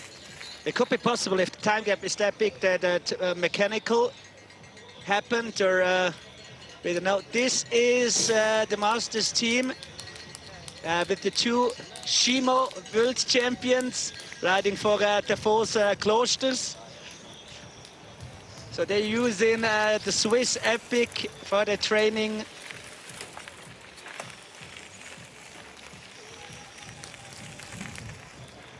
And now we're still waiting for, there must be a bigger issue than just the 5th day fatigue. Well, we're keeping an eye on that clock there with riders streaming in, but the names that we haven't seen yet on that list are Spesha and Volta. An exciting stage. We kind of already know that the leaders' jerseys look pretty much secure on the shoulders of Flukiger and Jan Schmidt. but that third spot on overall, the Spanish rider and the Chilean rider are running away with it right now, keeping an eye on that list.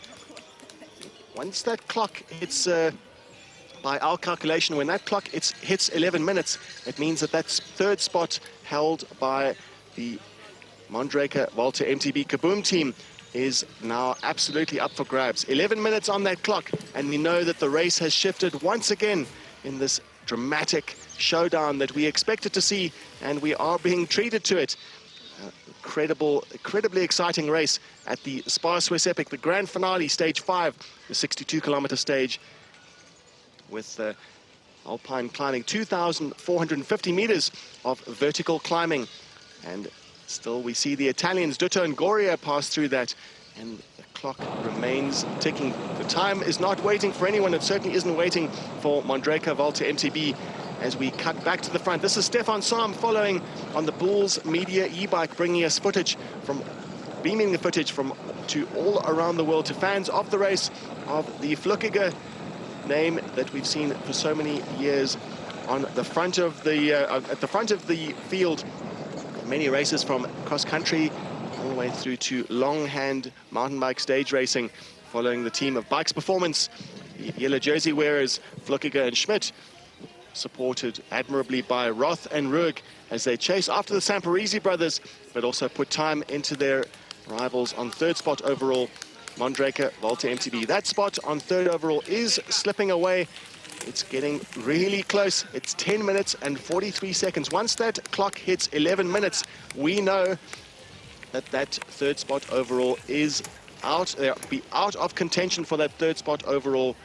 Mondraker Volta MTB, something must have happened to the Swiss riders. It looks like this. No, I thought it's Simon Walter at the moment. Simon Walter is now here at the service station, at the last service station, and we're still missing Usin Spesha. So what happened to Usin? We don't know yet, but probably he blew up on these two last downhills, especially this one up to the Clavadeler Alp as they're in now. This is really steep. It looks really flat, but wow, it's a hard one. It's a hard one, and it's not finished yet. So Simon Walter has to wait for his ride, or probably get some inside informations from this service station.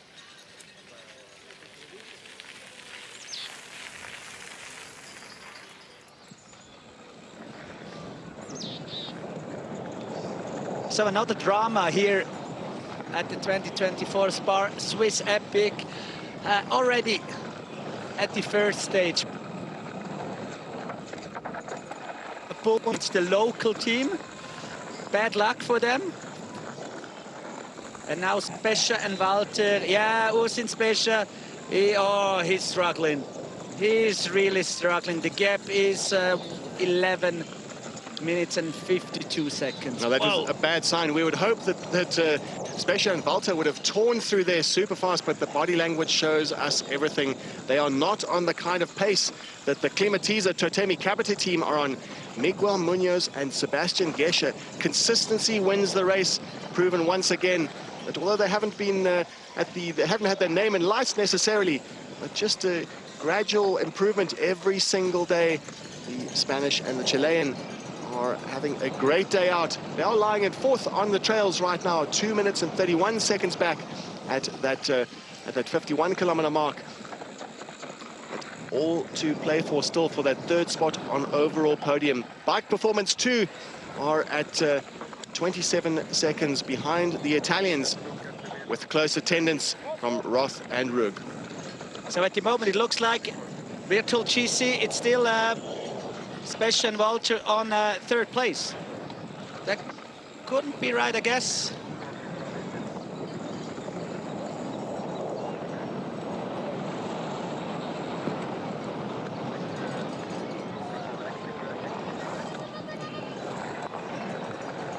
Okay. 13 minutes.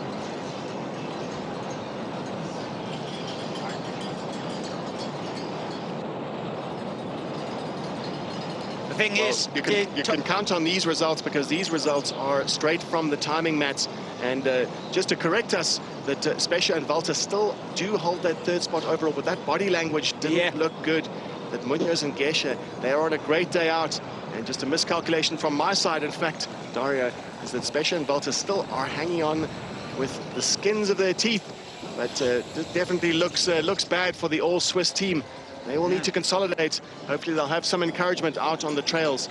But there's still just a couple of minutes in it right now for that third spot on overall podium. Yeah, the interesting thing is, these two guys, they have a special support today. So the co-team manager of the Scots Ram team is helping them out on yesterday's stage and today's stage. So Bondi moved up to Davos to help the third placed team in the GC for this year's edition. And now all the riders, so the top riders, sorry, they're in Davos now in the village. No, it's not a village. It's the highest city in the European Alps. And it's a playground. And just chatting some of the locals last night, they come here for the weekend to enjoy the winter sports every single weekend. They seem to be coming into Davos to enjoy the winter sports, and of course the playground, the summer playground, opens up to mountain bikers and the network of trails, hundreds of kilometers. And the person in charge of the route at the SPAR Swiss Epic, Stefan Wolfersberg, hand-picking those trails and giving the best of them to the riders at this year's edition, and every edition, in fact, when the route changes every year. With so much to choose from, Stefan Wolfersberg gives the riders a packaged version of the very, very best trails of the region, iconic trails in Switzerland, and arguably some of the best trails in the world.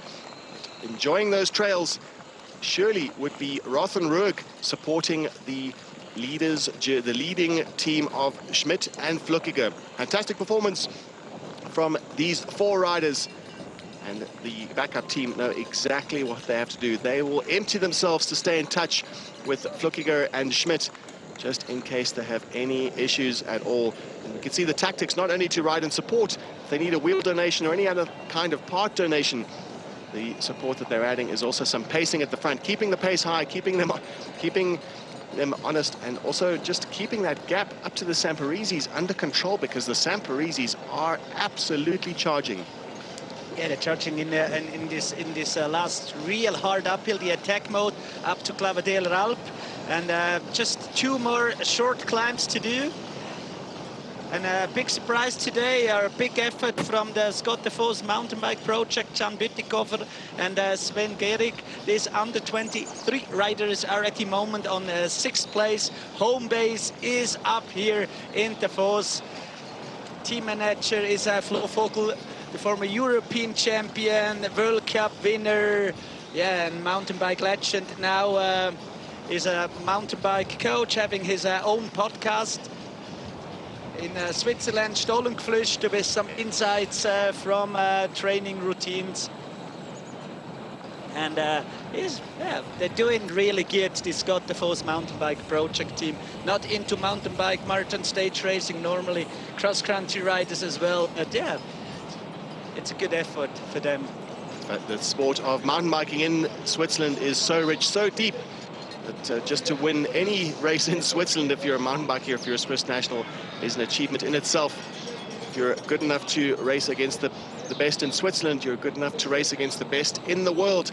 As we can see here, the best in stage races in the world, unofficially, you could say, is Lukas Flückiger and his partner Jan Schmidt leading the race at the SPAR Swiss Epic, going into the final 5 kilometers. Not far to go for the Bikes Performance 2 team.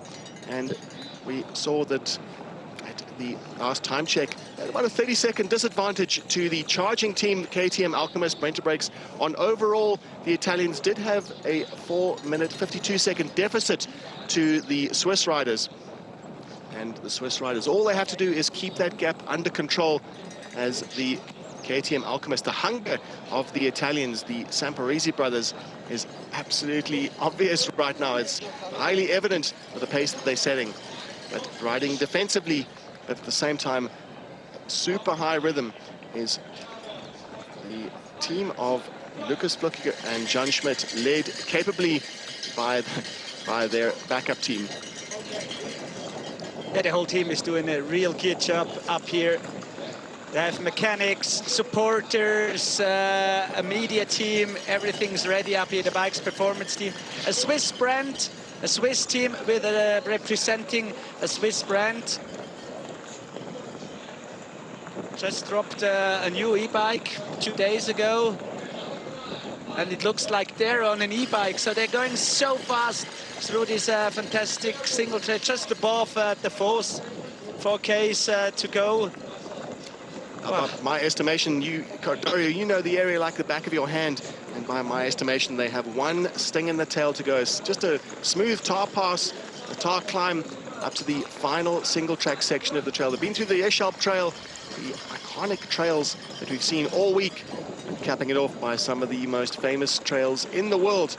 The Bolgen Trail, the Alps Trail, but one last sting in the tail to go. A tar pass, a tar climb, just a couple of kilometers long. And then it's a downhill section before the flat route into Davos. And Bike's performance team are showing us all exactly how it's done. This is mountain bike stage racing at its best. Tactically, firepower-wise, skills-wise, hardly anything to match the 4 Swiss riders we're seeing on board with the Bulls Media e-bike, Stefan Sam. So we head out to Stefan, try one more time to reach you. Stefan, you're with the chasers at the moment. Are they coming closer? What do you think?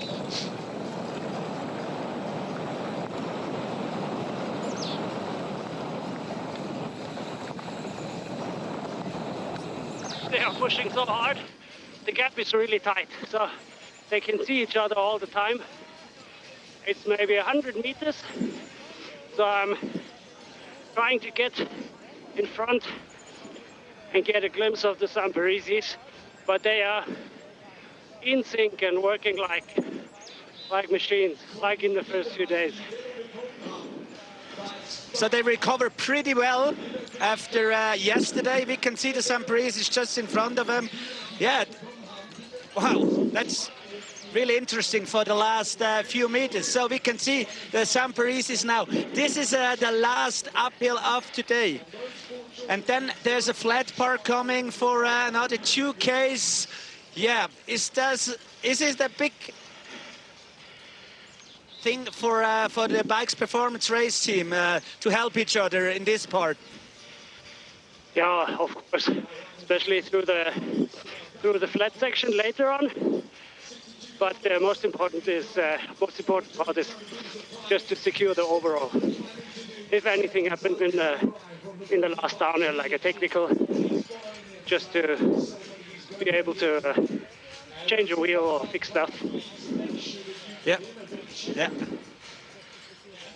But the Samparisis look really good today, so yeah, they really want it. Recovered pretty good. Yeah. You can really feel they want this. It's their redemption day.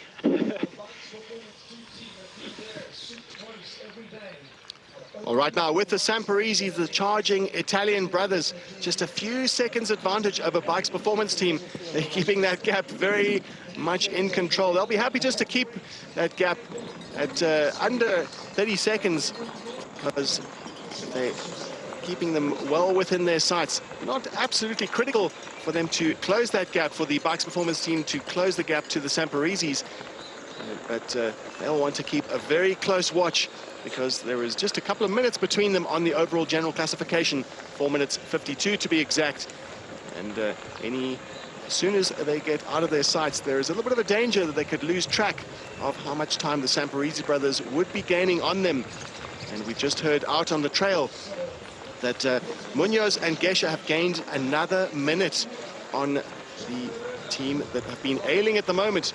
We've seen the struggling Mondraker, Walter, MTB Kaboom team, Specher and Walter, losing more time out on the trails today. And that third spot on overall general classification still looks under threat, even more under threat now, as Munoz and Gesche are almost within reach, just under 3 minutes. It is well within their grasp, although they're running out of time now. 3 kilometers to go for the leading team. out on the trails right now. So with under 5Ks to go for the top contending teams. Overall general classification, 1, 2, and 3 isn't quite settled just yet. Perhaps you could say that the yellow jerseys are in a very comfortable position, but second, third, and fourth still up for grabs. So heading into this last downhill of today. So Kin Samparisi bring their win back home to Davos. Second stage win after the first stage. Kin, they win the first and the last stage of the 2024 SPAR Swiss Epic. R is the bike performance team, coming closer and closer, dropping back to the leaders and going for the full pack. That means stage win for Team 1 and the overall classification win of the Team 2. Yeah, we'll see, only 3Ks to go. Whoa. It's exciting. I'm so excited now. This racing in this year's edition, whoa, is over the moon and back and whatever.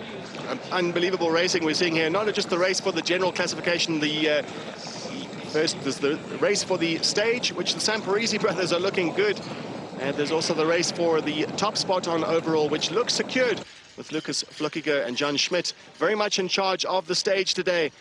But it's the second and third and fourth spot overall. Klimatiza, Totemi Kabati are looking great, but they're running out of trails today to catch up that deficit that they had with Mondraker, Volta, MTB. Still currently on, if we were to stop the race now, Mondraker, Volta, MTB, Kaboom would still be in third spot, but time is running out for Klimatiza to catch up.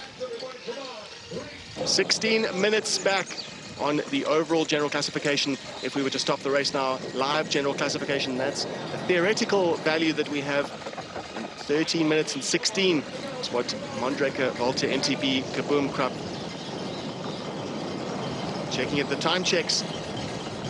Still looking. Klimatiza to Totemi Kabati have crossed through the 57-kilometer mark already.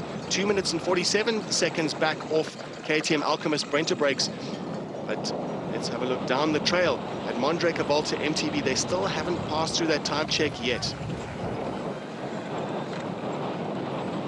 So far they've lost 10 minutes already to the Klimatiza team. And they haven't got to, really have got to keep it within the next few kilometers. They have to keep it within 3 minutes. So hopefully, we saw their body language as they passed through that time check after the climb. It didn't look good for the all-Swiss team. They will no doubt be putting in maximum pressure on the downhill. Hopefully, knowing these trails will play to their advantage and they can still hang on to that third spot overall. The Samparisi brothers, though, in charge of the stage.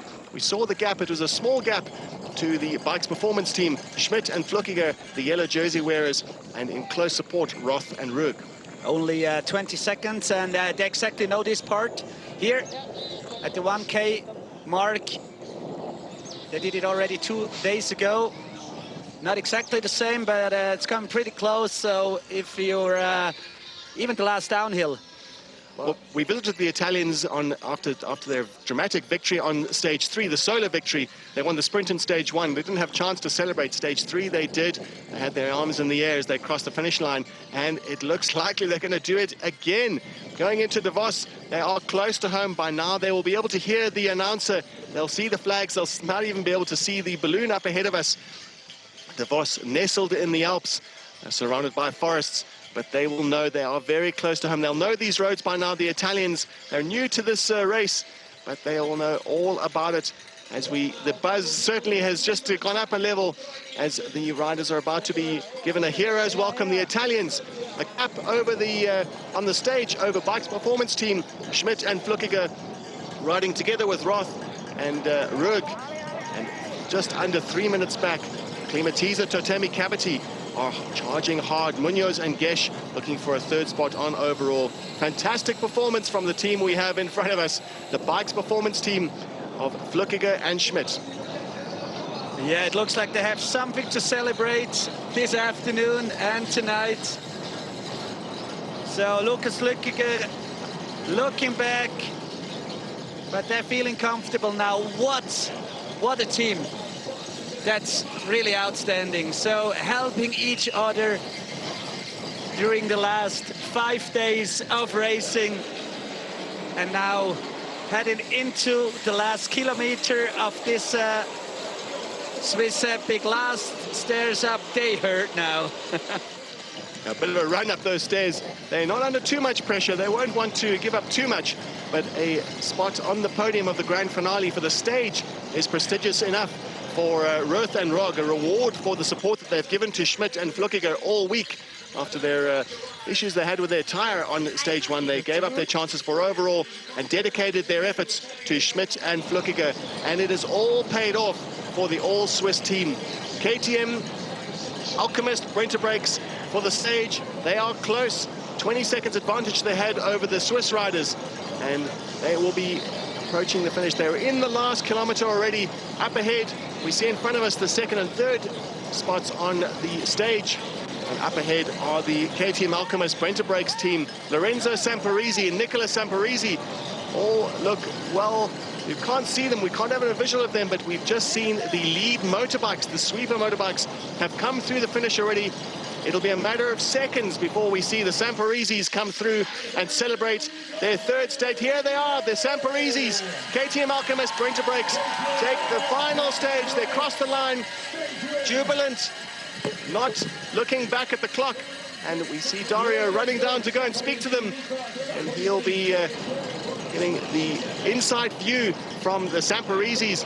And now we're tracking the Bikes Performance team, Jan Schmidt, Lucas Flückiger, and dramatic performance from them, holding on to their overall lead, Schmidt and Flückiger. Flückiger making it 3 wins at the SPAR Swiss Epic, writing himself into the history books alongside Dalit Marath as 3-time winner of this race. The 40-year-old has turned back the clock. He's done it. He's shown his team how it's done, and he's shown the world how it's done. This is mountain bike stage racing at its best.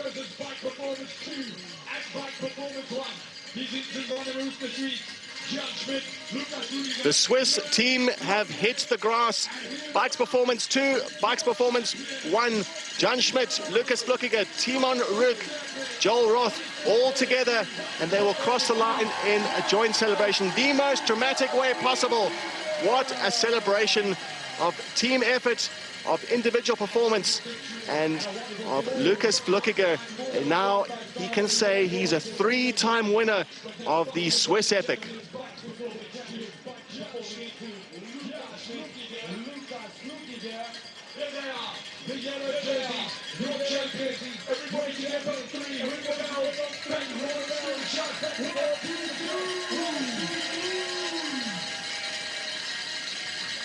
The perfect combination of utmost experience, and the newbie Jan Schmidt has enjoyed his name and life. Really his first year as a, you could say, as a full professional racer, and he has capped it off with a perfect win this season. A victory at the SPAR Swiss Epic, his home race, and the race to win if you're a mountain biker. No matter whether you're a cross-country racer or a stage race specialist. Prestigious win at the SPAR Swiss Epic 2024. This is a day the two of them will never forget. All credit to the backup performance. Jan Schmidt and Lucas Flückiger enjoyed the full support of Joel Roth and Timon Rück as they tore into the finish for second and third on the stage. The grand finale, a prestigious stage to win and to be on the podium, but most important, that overall victory, Lucas Flückiger and Jan Schmidt.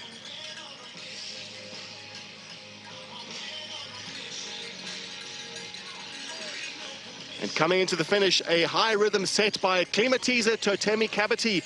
They were 2 minutes and 47 seconds back, and they are going to not be on the podium for the stage, unfortunately for them, but they will cross the line and no doubt look straight back at that clock, because they know they'll have an advantage over the team that have been struggling on the day, the all-Swiss team And looked likely that they were going to be relinquishing that third spot on the overall, but the time will tell. We'll know exactly when they cross the line whether or not they've done it, whether or not that the Spanish rider and the Chilean rider, Gesche and Munoz, have taken third spot on overall. Fantastic performance from the team of Klimatiza Totemi Cavity, riding consistently throughout the week. A great campaign.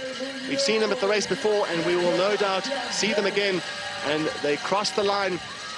Another great performance. One of the many, one for the ages at the 2024 edition, the 11th edition of the SPAR Swiss Epic.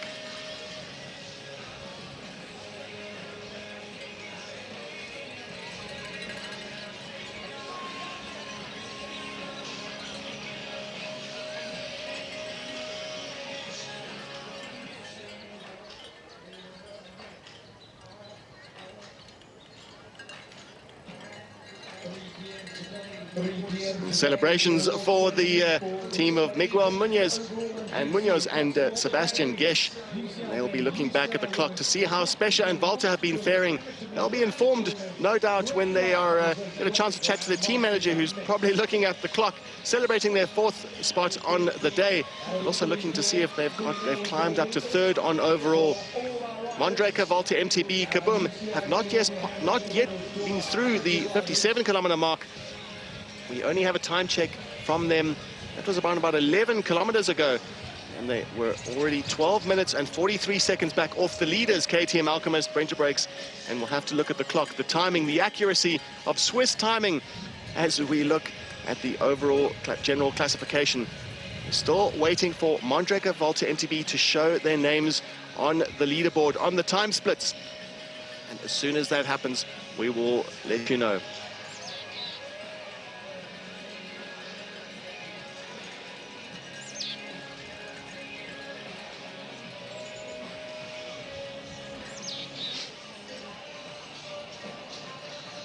Witnessing a hero's welcome for the riders after 5 days of conquering the Alps. The crowds, family, friends will be welcoming their intrepid riders, having sacrificed months and months of training and put in maximum effort to conquer the Alps over the challenging climbs, the thrilling trails, and of course the demands of multi-day stage racing. By the time they finish them, they'll finish this race, they'll have a hero's welcome here in Davos.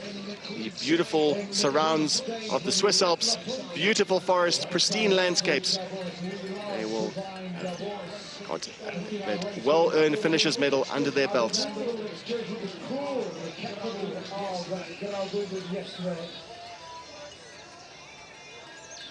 Now we do have word out on at the time checks at the 57-kilometer mark. Mondraker, Walter, MTB have crossed through that section at 13 minutes and 56 seconds back. So around about just have a look at the advantage that Klimatiza Totemi Cavity had over them, keeping a close watch on overall live GC, and still looks playing into the hands of Mondraker, Walter, MTB.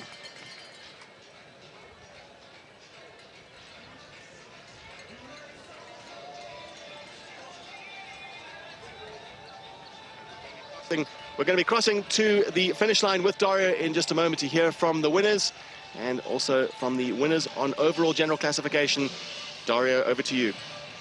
So, Samparisi is back in charge. Che grande terza tappa.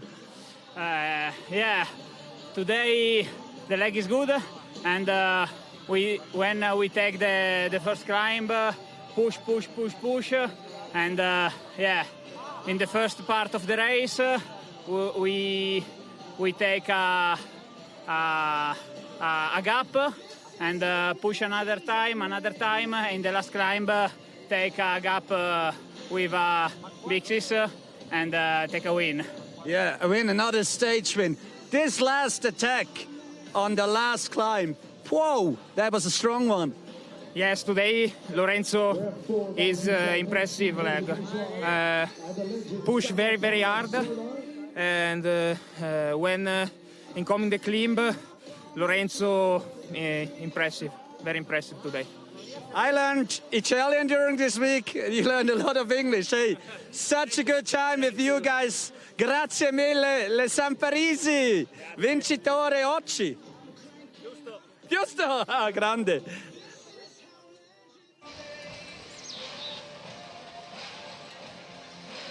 Great to hear from the winners of the stage, the team of KTM Alchemist Sprinter Breaks. Fantastic performance from the Samparisi, not just today, but in fact all week, winning stages 1, 3, and 5, missing out on stage 2 to their fellow countrymen, the Willia Vittoria team, but subsequently the Willia Vittoria team retired on stage 4, leaving the Samparisi brothers to fly the Italian flag with 3 victories out of 5. They struggled on yesterday's trails, losing over 7 minutes and scuppering their chances at the overall leaders' jerseys. They lost the leaders' jerseys yesterday, relinquished them to the team of Flückiger and Schmidt in dramatic style. But today they came back and regained some of the fame that they have been earning themselves throughout the week.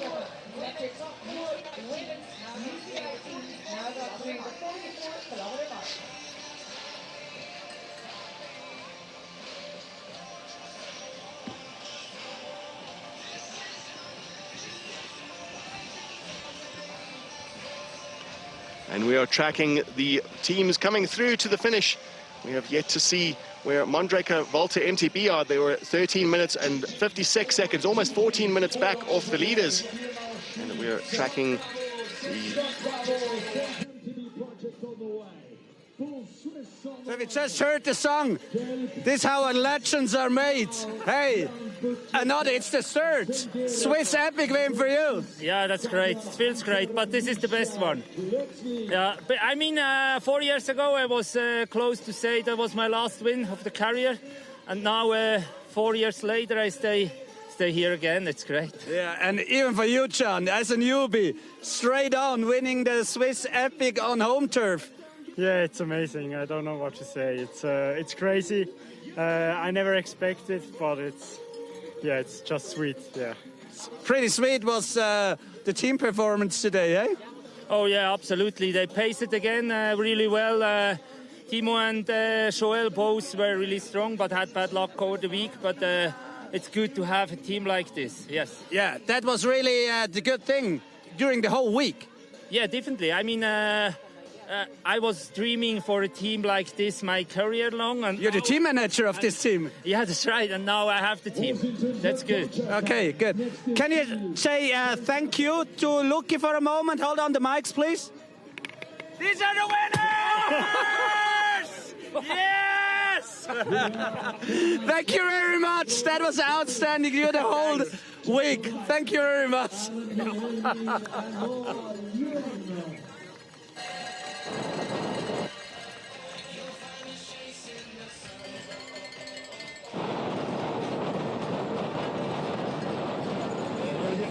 Welcome out an Alps Legend from the Netherlands, Chip Breaker. We get a Grande and then an all-Italian team on the way too. In those battles, Capuan, Gorishki, Sigurd, KFC. Chip Breaker, we get a Grande and Pietro Buffon.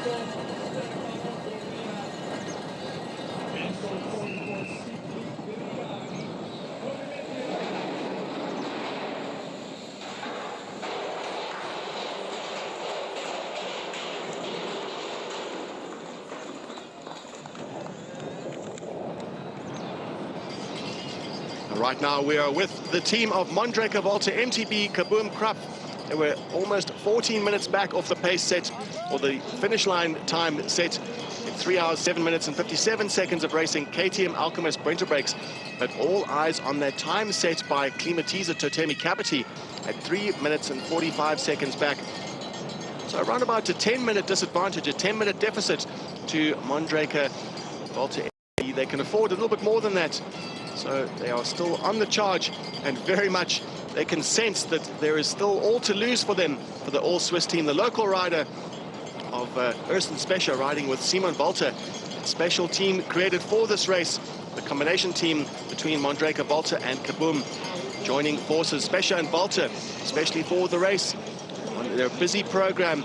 And they know that it's a prestigious spot to stand on the third place on overall general classification on that podium. Klimatiza to Tammy Cavity, fantastic day out.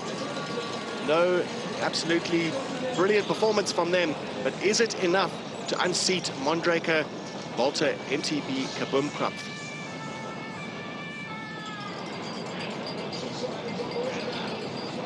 We're lucky enough to be tracking the Swiss riders Mondraker, Walter, MTB, Kabumkrapf with Stefan Sam on the Bulls Media e-bike. He knows innately that this is the race. This is the race for third on overall general classification. They are on the charge. This is a vast difference from what we saw, the body language we saw at the climb, just at the last section, the aid station, just at the 52-kilometer mark. It didn't look good for the Swiss pairing, but they are back on they're putting the pressure down, setting a high rhythm as they head into Davos Klosters. They'll be soon turning onto the grass and crossing the line. And at that point, we will know if they have done it, if they've had enough, if they put enough effort in, if their efforts have been enough to still hold on to that third spot on overall podium.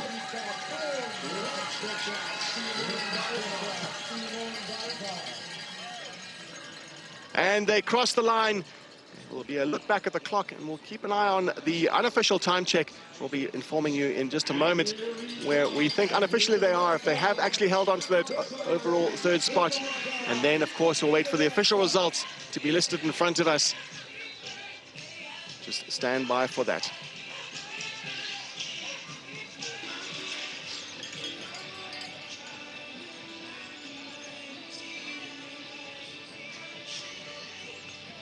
Scenes of a hero's welcome for the 500 participants at the SPAR Swiss Epic. 250 teams from 41 countries, and 70% of the riders are international. So 29% Swiss contingent. And seen riders enter from the US, from South Africa, no doubt having ridden the Alps Cape Epic, the pinnacle of the Epic series. The SPAR Swiss Epic becoming part of the Epic series in 2018. And a dramatic race, 2018. The scenes of suffering, they've put in maximum effort. A fantastic performance from the Swiss team. We're getting some official results right now. We'll wait for that leaderboard, that general classification leaderboard. Have they put enough effort in? And they have absolutely emptied themselves. Very soon we'll be crossing to the line again with Dario and the bike's performance, Team 1, the backup team today for the yellow jersey wearers. We'll be hearing from them in just a moment.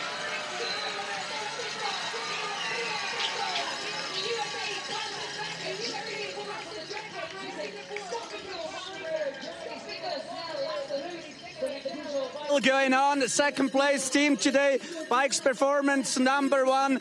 Wow, an outstanding team performance today. Yeah, finally. I think yesterday we did the main job for the GC, for the other guys who won. Yeah, unfortunately we had a lot of bad luck this week. But yeah, in the end, super happy to pull the GC off with John and Luke. And yeah, today the win wasn't really possible in the end. I went too fast, but in the end we at least have one podium. That's at least something.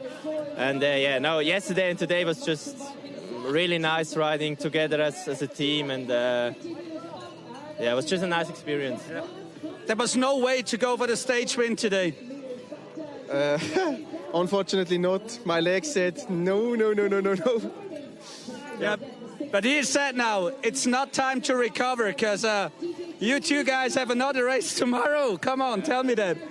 Yeah, on the third stage we had the flat pretty early, so we took it easy. So we don't have enough racing for this week, so we'll race the cross-country race tomorrow. We will see how it goes. What are you doing on Monday? Sunday evening is the question. Sunday evening? Drinking beers. Yeah. No, for sure. We will focus for tomorrow. There's another Swiss Cup coming, and we try to go one more time full gas, and then Sunday evening is Sunday evening. So cool. Enjoy the relaxing time. See you soon back on court. Danke vielmals. Nur eine schöne Woche gewesen mit euch. Hey. Richtig geile Team-Performance. Geil! Bye.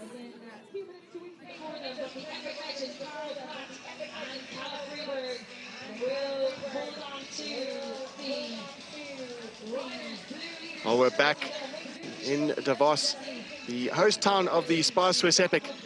And fantastic, we just witnessed the fantastic performance of Jan Schmidt and Lucas Flückiger taking the yellow jerseys yesterday in dramatic fashion.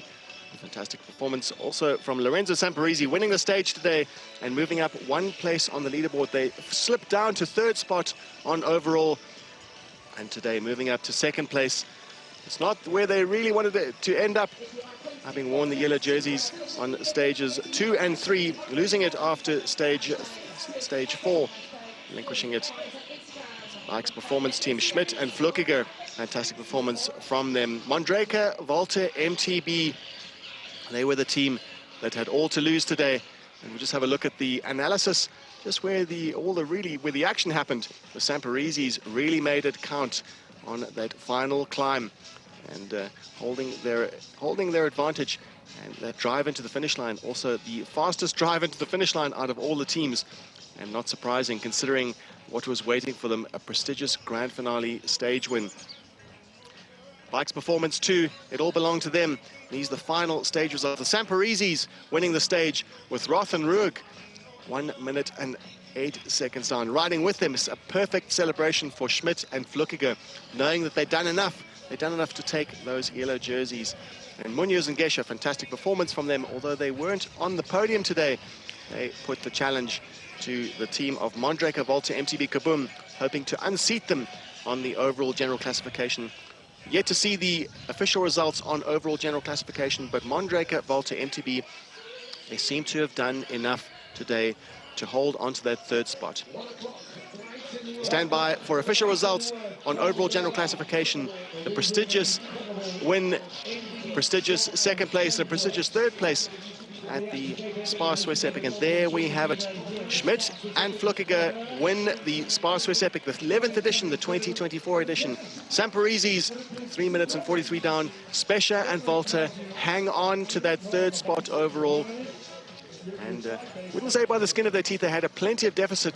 That deficit looked to be eaten into, especially when we saw them across that time check after that demanding climb, the final demanding climb. But Specher and Walter emptied themselves to finish third on overall general classification. They have moved down a slot. They were in second going into today's stage. Mondraker, Walter, MTB. It is the performance of the ages. They'll need to recover now. And we can see Wout Allemann and Hans Becking cross the line. A great performance from them yesterday's stage. They were on the podium. They were a little disappointed to be out of contention on overall general classification. We're going to be hearing from Dario on the line, who is talking to Mondraker, Walter, MTB, Kaboom Krupf currently, and we'll hear just how much effort they had to put in to hold on to that third spot on overall general classification.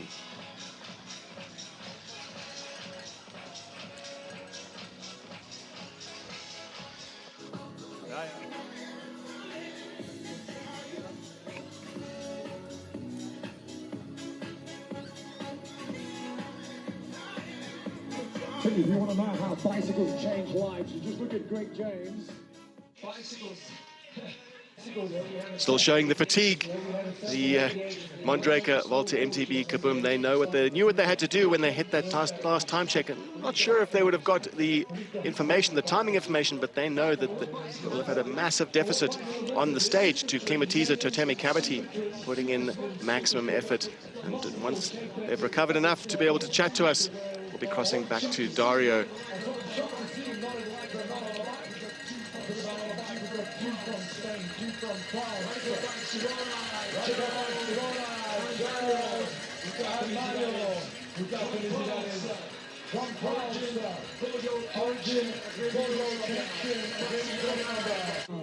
So I'm here with Team Kaboom Krupf, Walter.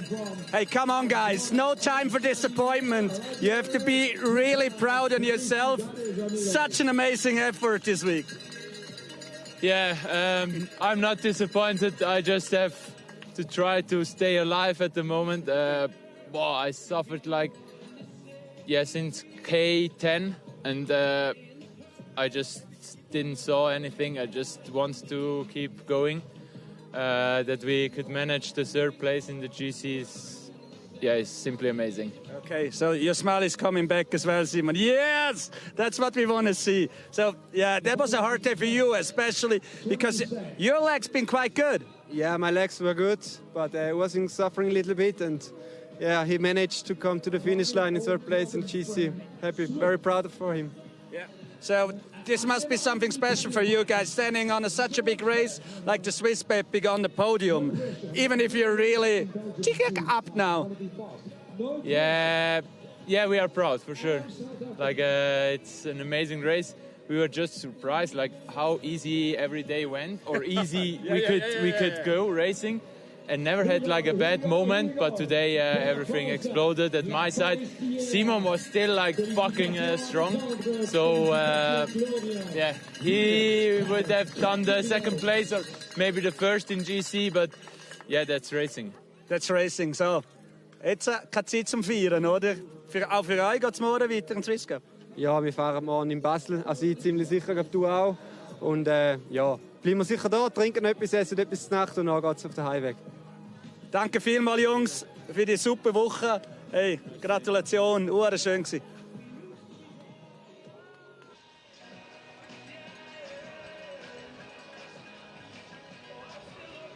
Fantastic to hear from the team who managed to hang on to that third spot on overall general classification. Mondreke, Walter, MTB, Kaboom, Krapf, all credit to the Swiss pairing. Urson Specher, Simon Walter emptying themselves absolutely right down to the line. Not the kind of celebration that they would have wanted, as they didn't want to leave a single second out there, because they know that Klimatiza Totemi Cavity would be also up super keen for that overall general classification position, the third spot on the podium. Munoz and Geschke, credit to them for a fantastic ride out today, fourth on the stage.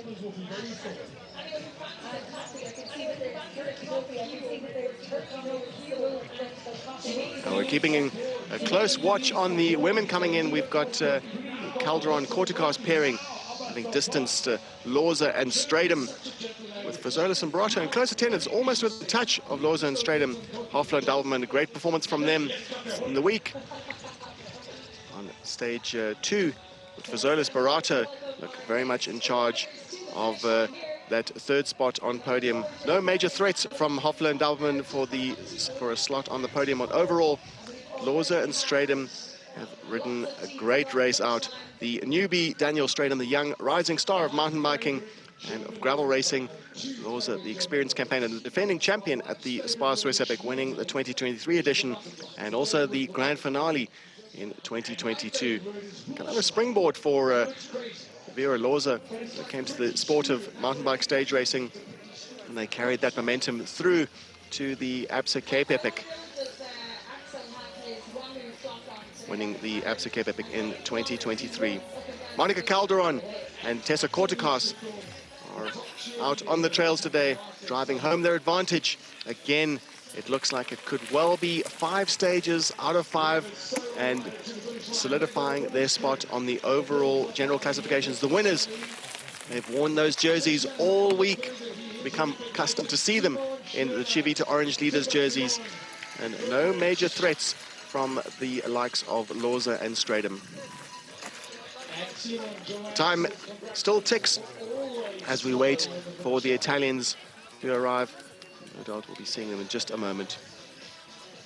And there they are, the Fazolis and Barato pairing 6 minutes and 52 seconds, just over 2 minutes back off Lorza and Stradum.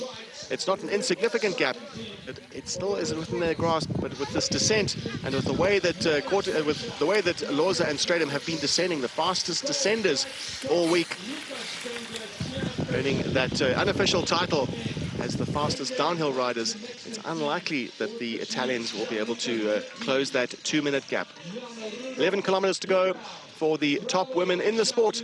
Calderon and Kortikos still in charge of the SPAR Swiss Epic.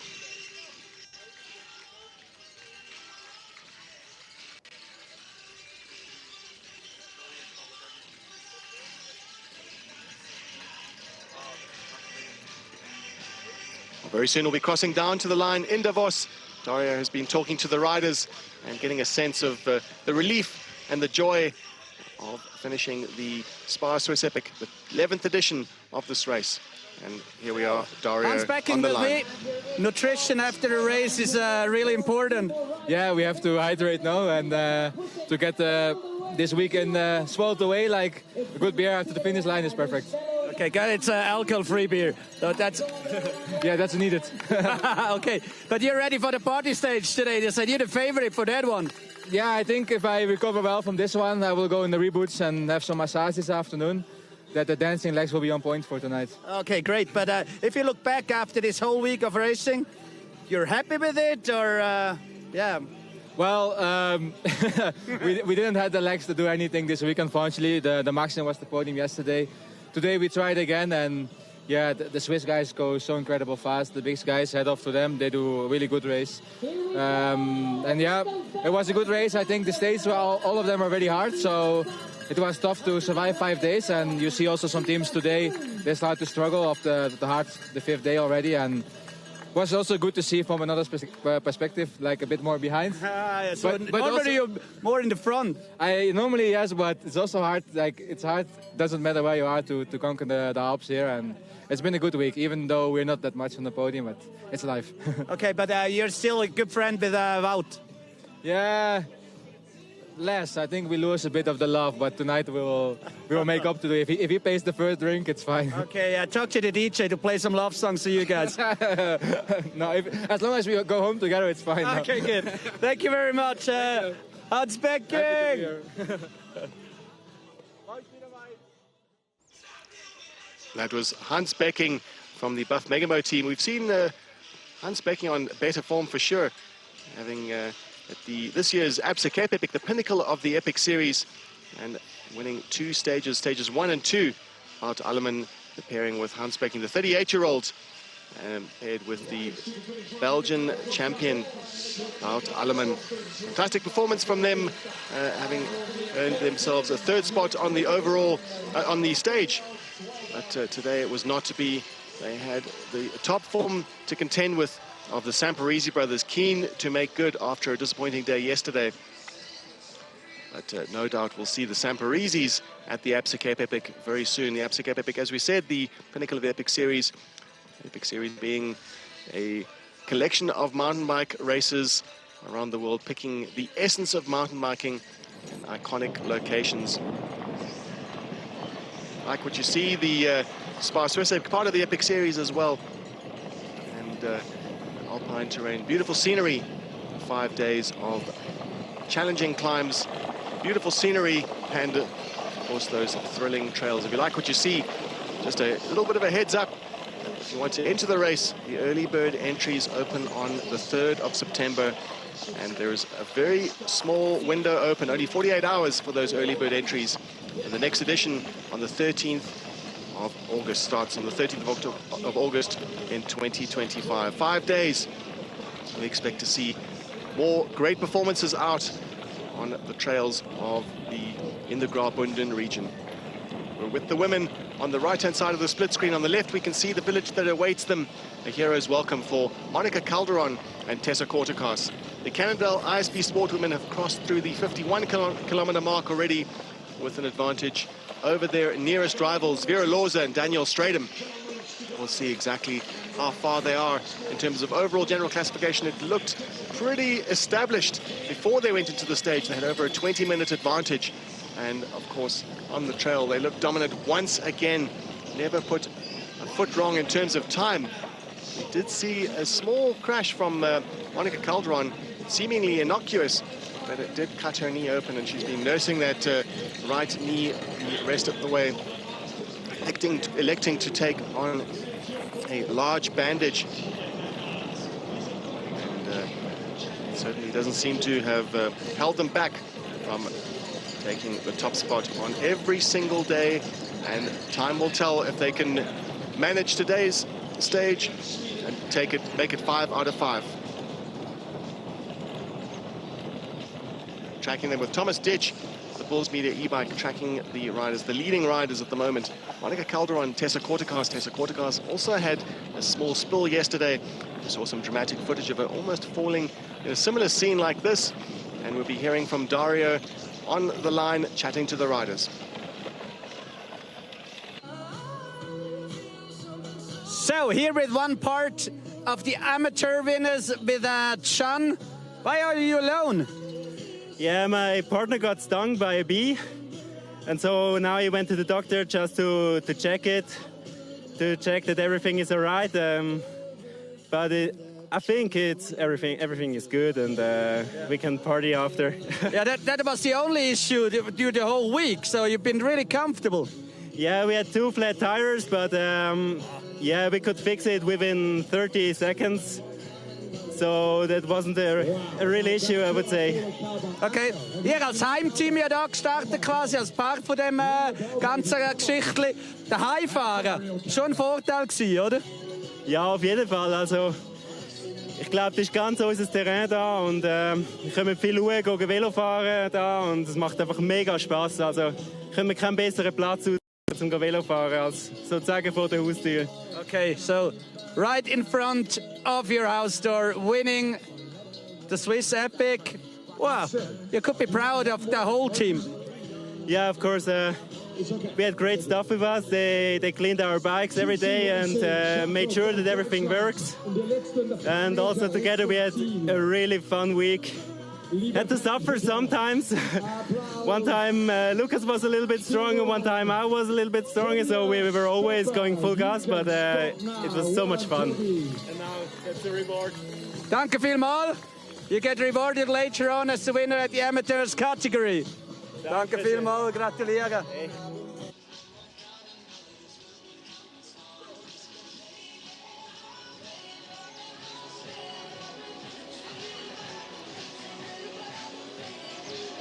The eagerness as friends and family await the riders of the SPAR Swiss Epic 2024 edition as riders stream into the finish, and we are tracking on the right screen we are tracking the leading women's team, Cannondale ISB Sport Women. We're with Thomas Ditch on the Bulls Media e-bike, beaming these images around the world on their using their custom rigs, their broadcast rigs.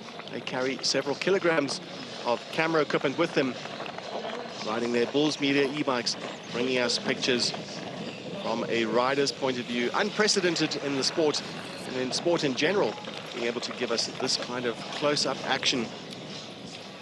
You can see there Thomas Ditch.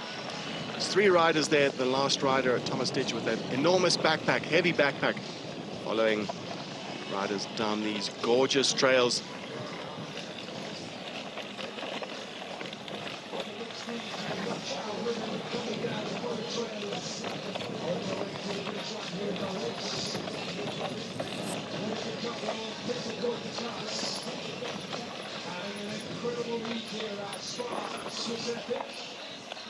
A little bit more of the trails today, getting through the final residential neighborhood. You could say arguably that even though the race is at a fever pitch at the moment, that the team of Cannondale ISB Sport Women are taking this section of trail just a little bit conservatively.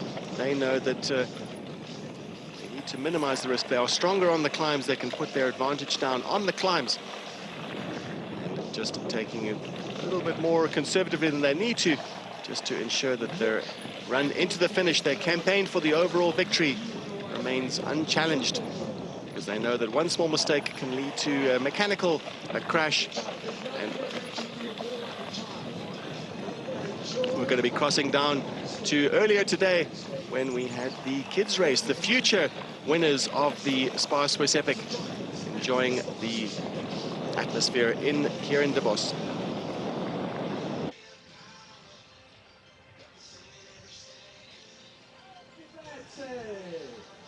Achtung! Fertig und los! Come on, go, go! Alle die Karine noch! Yeah, jetzt geht das gut. Super machen sie das. Immer wieder schauen und aufführen. Kommt!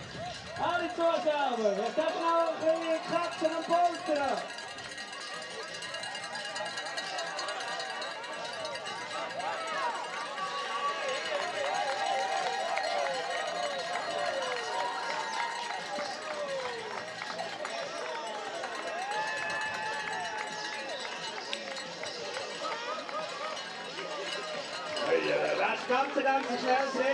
Scenes of the kids race at the start-finish line at the SPAR Swiss Epic just gives us a clue as to why there are so many Swiss riders at the very front of the field, why we see that Swiss flag on the results boards so high up in international stage races, at the World Cup scene. Just how the field of Swiss riders is just so deep, and why they are so good is they start them young, and the program leads them all the way up to 15 or 16. They're testing their skills, and then it's time to build their endurance engines. A well-known program to develop the best mountain bikers in the world, and all starting from the age that we're seeing right now. Fantastic scene, great atmosphere down on the finish line. SPAR Epic Kids, wir sind bei den Munken immer noch. Bei den ganz Jüngsten. Über 160 Kinder, die mitmachen. Auch gemütlich jetzt drunter. Ein SPAR.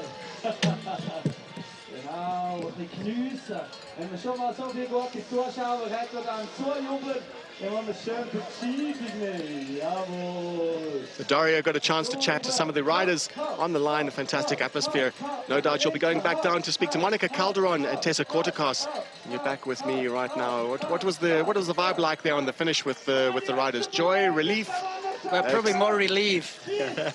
Probably the joy comes a bit later. Yeah, but I have to do an interview with Karl Platt. Right, so we're going to be losing Dario down to the start-finish line. Again, Karl Platt is the man that he'll be chatting to. Karl Platt, a 5-time winner of the Alps Epic. Back in 2004, 20 years ago, we've seen Karl Platt at the front of affairs. And this year, it's no exception. He's been leading the Masters category with the dominance that he's shown so much in previous years of mountain bike stage racing. He's become the poster person of mountain bike stage racing, Karl Platt. Yet another great performance from him at the SPAR Swiss Epic, riding in the Masters category and riding in the women's category, the orange Cievita leaders jersey. 6 kilometers to go for Monica Calderon. She is on our left, signaling to avoid the hikers sharing the trails that the riders from around the world enjoy at the SPAR Swiss Epic and also year-round in the summertime. Playground for summer. It's definitely for the mountain biker and for the hikers. Just a quick look at the graphics showing us some of the data, some insights as to how fast and where the advantages and disadvantages have been made, where they have forged their advantage compared to Lorza and Stratum. Tessa Kortekas, Monica Calderon, the climbs are clearly where they're the most comfortable. Downhill sections, they're taking it a bit more conservative, while Lorza and Stratum are storming on the technical descents. And the latter half of the race, losing 30 seconds to the Namibian and the South African on that final downhill as they head into Davos. Only 6 kilometers to go for Calderon and Kortekas. A fantastic campaign, almost flawless, apart from 1 or 2 mishaps that they had that didn't scupper their chances at all. They kept their heads. Cool head is what it's all about with mountain bike stage racing, and there's no one better to talk about that than Karl Platt, and he's down on the line with Dario right now.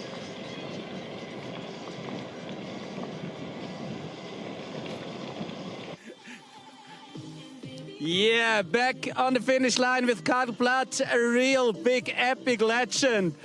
Thank you. Thank you very much. You can pay me afterwards. Some beers. Yeah, exactly. So beer is very important now. Nutrition is very important, even for an old guy than you. Oh no, sorry. Yeah, no, beer is important. Yeah, it was a great week. Being here in Davos and in the Engadin is just amazing. I mean, riding in this beautiful weather, we've been spoiled this week. I can remember 2 years ago, we've been arriving here in the rain. That wasn't that much fun, and now it's just another level. It's so beautiful. So something completely different and a perfect win. One more time a win for you and your teammate. Yeah, I matched up, teamed up with Kalle Friberg this year the first time, and I knew him for many years.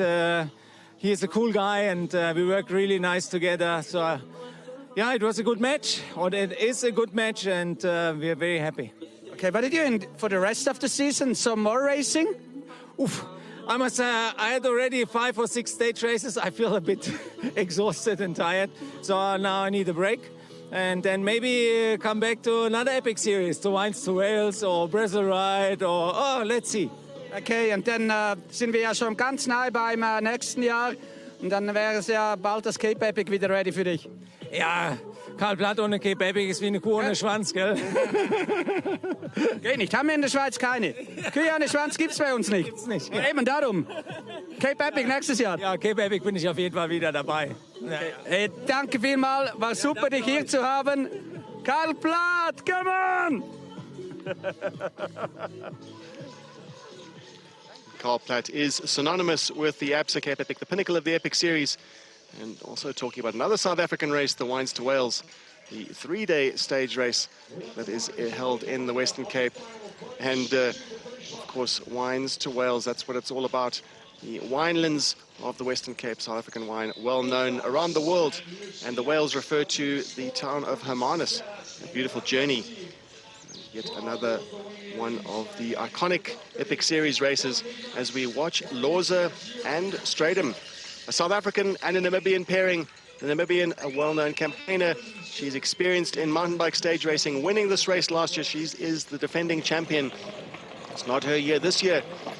She's riding with the young Daniel Stratum in pursuit of the leaders of the day, and also on overall Monica Calderon and Tessa Kortikos.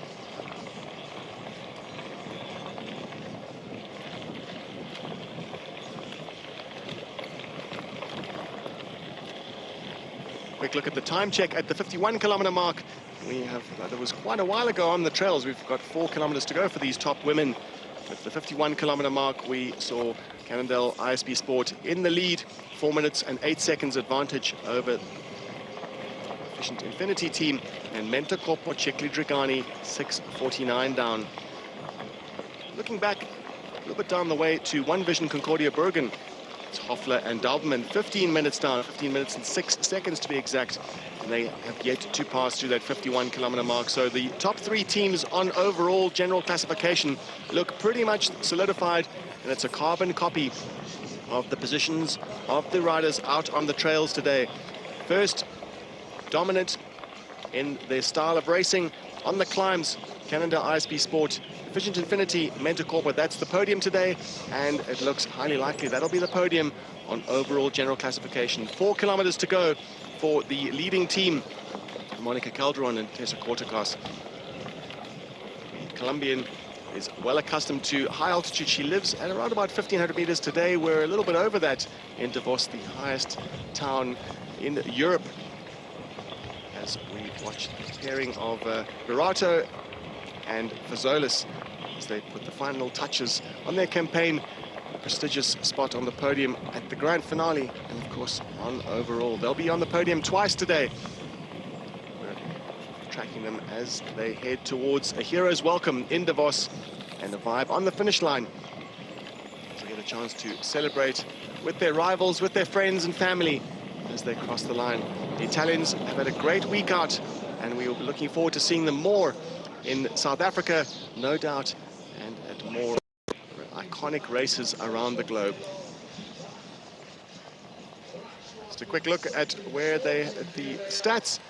They seem to have been gaining an advantage on the flatter sections, and on the section where they gained about 20 seconds, just under 20 seconds, and on the climb, the Müller-Surtek climb, gaining 36 seconds. But overall, having lost just over 2.5 minutes to the pairing of Loza and Stratum. Lawson Stradum, great dynamic between the two of them. And Danielle Stradum learning lots from her experienced partner. Danielle Stradum's first time she's raced in this part of the world, and first time raced at the SPAR Swiss Epic. And we will be seeing her, no doubt, in the years to come. It all belongs to Calderon and Kortekas. Calderon easily identifiable by that bandage on her knee after a spill on stage 3. And her typical climbing style out of the saddle, which suits these nice smooth tar section, which is in direct contrast to some of the rough trails, the natural hiking trails we've seen the riders traverse all week. A combination of natural hiking trails, remote trails, and also hand-cut berms of the flow trails, where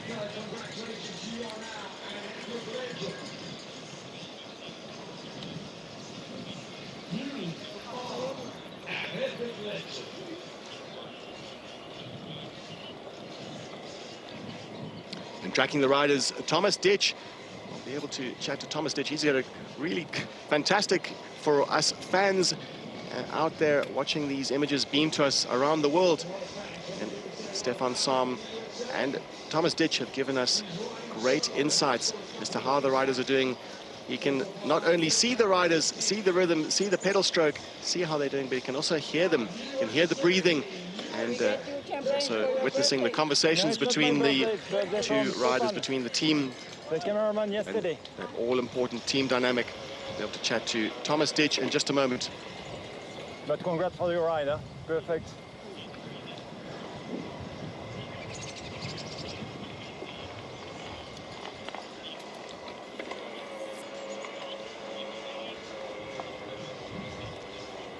Three kilometers to go. Stefan Wolfersberg, well known to putting a sting in the tail on the finale, the grand finale. In fact, some of the stages we've seen all week, in fact, just when you think you've finished the race, all the major obstacles have been conquered. There's one last steep rise just before the finish, just to make the legs hurt just as much and just to make you earn that finisher's medal. Making sure to keep the riders honest as they head into the finale, the final section of the trails, before they can enter the finish chute and enjoy that welcome, enjoy the celebrations that comes with winning the 2024 SPAR Swiss Epic. Just a quick look at the graphics and the live tracking time. It's an estimate, but looking at what the live tracking tells us is that Lawson Stradum are 4 minutes and 10 seconds back. Fazolius Barato 7 minutes back. And Dalbenman not to be there day to day for another stage, another podium position on the stage.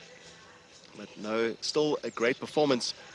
And no shame for the Hoffler and Dalbenman pairing, the Germans, as they have had a great week out. Surely we'll see them later on in the year and at other Epic Series events.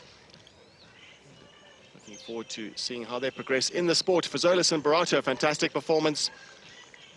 And we'll be having Dario back in the booth in just a moment, but we'll be hearing from him down the line as soon as Monica Calderon and Kortekas cross the line. Dario will be with them to chat to them. The graphic in front of us giving us a great view as to where the riders are out in terms of the map. And we're tracking with Thomas Ditch. Thomas Ditch, can you hear me? What's it like down on the trails today? What's the atmosphere like with the leaders? Hello, the atmosphere is good. Now they know that the finish line is close and they can enjoy the last kilometers.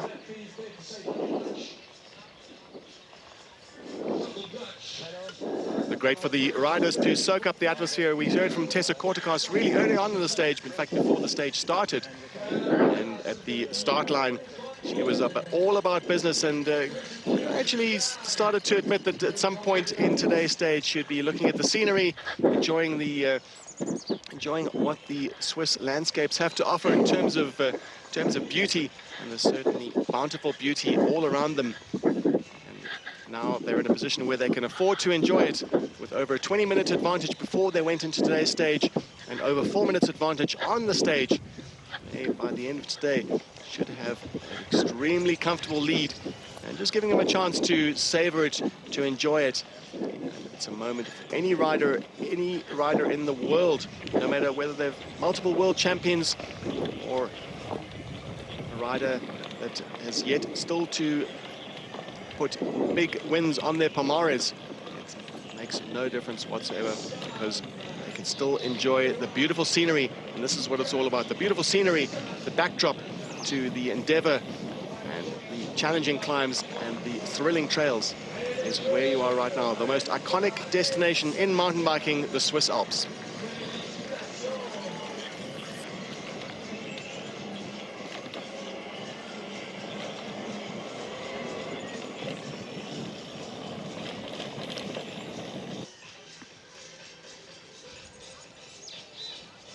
Quick look at the graphic again. Calderon and Kortekas still have a comfortable lead over Lawson and Stratum. Lawson and Stratum still have to navigate little narrow sections of the trails before they head up. A little sting in the tail as Calderon and Kortekas are already on their way down into that flat section.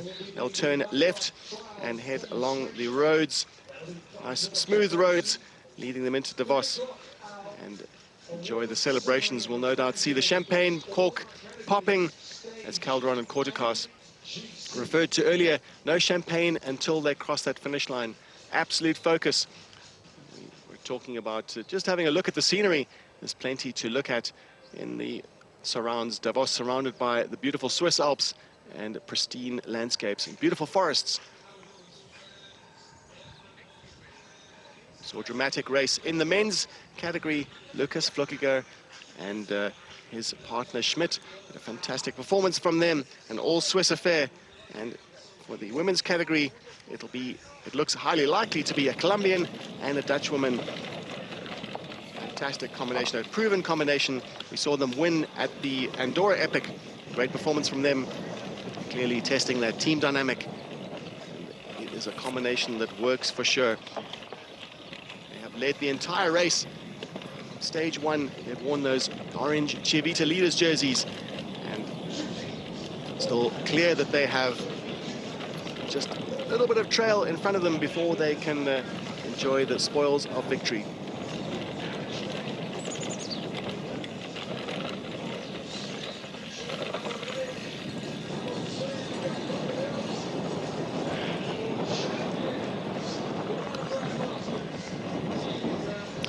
Monica Calderon and Tessa Kortekas will join an illustrious list of previous winners at the SPAR Swiss Epic in 2014, won by none other than five-time Absa Cape Epic champion Annika Langfall, multiple world champion too, and also multiple Absa Cape Epic champion Ariane Luthi. Also will join the names like Adelaide Marath, who's a three-time winner of this race, Yolanda Neff, Olympic gold medalist in Tokyo in 2021. World Cup star Alessandra Keller, and more. An illustrious list, as we said. Haley Batten, silver medalist in the Paris Olympics in 2024. Earlier this year, in fact, she won with Annika Langfall in 2020. Annika Langfall having taken 2 SPAR Swiss Epic titles. And Vera Lorza and Kit Lecourt, the defending champions. Kim Lecourt taken on a road program this year, a new contract on a prestigious road team. Already having a victory, a stage victory at the Girodonna. Dramatic finish. Kim Lecourt moved on to the road, staying in mountain bike stage racing. Vera Lorza to defend her title this year, and it'll be second place for her and her partner Danielle Stratum. The day certainly belongs to the Monica Calderon and Tessa Kortekas pairing, the Colombian and the Dutch woman. They're heading into Davos, and we'll see them cross the line in just a few minutes. Dario, are you with me now? What's the vibe like on the finish line? You got a chance to chat to more riders. I see you've been talking to almost every team that's come past. What's happening down on the line there? Yeah, everybody's been relieved that it's finished over, but everybody says the same. It was so beautiful. So fantastic trails, fantastic racing, fantastic countryside, and yeah, everybody's talking to come back, even if they're so tired after this whole week of racing. Yeah, and we have to think about that a few hundred riders are still out there. There's still a lot to go, a long way to go for some of the riders. The spare a thought for the backmarkers. They've been campaigning all week. Less time to recover than the top professionals. We just saw them, Monica Calderon and Tessa Kortekas. They have just taken the gas off a little bit. No longer the high rhythm we've seen from these pairing. They're already talking and perhaps thinking about how they're going to celebrate. Maybe they're planning their victory celebration, how they're going to raise their arms and at what point they're going to start celebrating, because they can afford to start celebrating now as they're on the flat section of tar. They could have their arms in the air all the way to the line, and still be able to win. They're still, again, right in front with over than 4 minutes, so enough time to celebrate for them for sure. Yeah, and it was an outstanding performance as well. One more time from these two women. Not known to the trails at all, but raced really, really good. And even for these two, living in Lanzarote, on sea level, coming up to this high altitude, that was a big thing as well, especially, I guess, for Tessa, who's living in Lanzarote. So, yeah, she had to get used to the highness up here, and it turned out pretty good. It turned out well for Tessa Kortekas. She did say before the race started that she would be likely to ride herself into the race and get better as the race went on, saying that she had to get used to the altitude. But athletes of this stature, certainly no problem. They were on the money from the word go. Even from the first time check, we saw them in dominant fashion. Tessa Kortekas, a former triathlete, endurance in her veins, we say. And Monica Calderon, the Colombian, lives at 1,500 meters, well accustomed to the altitude. And we saw Calderon climbing just like how we'd expect to see her climbing in the steepest sections of the race. In the highest sections of the race, the highest section of the race we've seen at the SPAR Swiss Epic, the Queen stage, 2,600 meters. Up on the Scaletta Pass with this beautiful view all around. Yeah, and they only have a few meters to go, coming back to the force into the Kurpark, which is the home base for this edition of the SPAR Swiss Epic 2024. A lot of spectators are actually around here having a good time. Some families waiting, and yeah, the girls are here within the next few seconds on the finish line now. And what a campaign from Monica Calderon and Tessa Kortekas as they enjoy that finish line celebration. Absolutely one of the most dominant performances we've seen at the SPAR Swiss Epic. 5 out of 5. Five stage wins, fantastic performance. And we'll see them, the great vibe that they've got between them. What a day out, and what a week out for these two. The Dutch woman and the Colombian, tremendous vibe. Tessa Kortekas is fluent in Spanish, and that's how they communicate. They communicate in Spanish and also telepathically. They have such an impressive team dynamic. Well-oiled machine, this team mountain bike stage races. And that's the picture that the sponsors are all looking for, is that victory celebration. Calderon and Kortekas, they have won the 2024 SPAR Swiss Epic Cannondale ISB Sport. And now that's the champagne bottle that Tessa Kortekas was talking about, that she would not even be thinking about until she crossed the line. And now it has happened. She's crossed the line with her partner. First place on the day, first place on overall. And now it's time to enjoy the sweet taste of victory. Yeah, they really enjoy it. They've been enjoying every stage, I guess. So always right from the beginning, right in the first uphill, they left the field. And it was some kind of a team solo trip for them. Celebrating with the whole team. That's what it means to win a race like the SPAR Swiss Epic, not just for the riders, but for the team, the support staff that back them up all the way, that make sure that they recover well and have everything that they need to take on the challenges between the start and the finish. We've talked about it all week, and that not only the race between the start and the finish, but also the efforts of the support staff between the finish and the start, that recovery, that all-important recovery, the recuperation to be able to live, to fight another day at optimum speed, optimum strength. And clearly the Cannondale ISP Sport, one of the top professional outfits in the business, and they have played a major role in the success of Tessa Kortekas and Monica Calderon. We saw Calderon being nursed earlier on. We saw the bandaged knee, and being able to rely on the medical staff, the professionals that took care of that. And no doubt she'll be heading off to perhaps get that wound stitched up. She elected not to have the stitches installed, but she was sharing with Dario just the stories of the wound that she incurred on stage 3. Hit a slippery piece of a root. It was a root, yeah, and it was exactly the same spot. Vadri Bahnentour, one of the top teams from earlier in the race, crashed. Yeah, it was a very difficult point. A lot of roots, a lot of rocks, we had a lot of rainfall. The last few months in Switzerland, a lot of rock slides. So yeah, the trail's been really demanding throughout the last few days. She's been nursing that injury all the way through, and we've seen her limping off the bike, but certainly not no power lost on the bike as they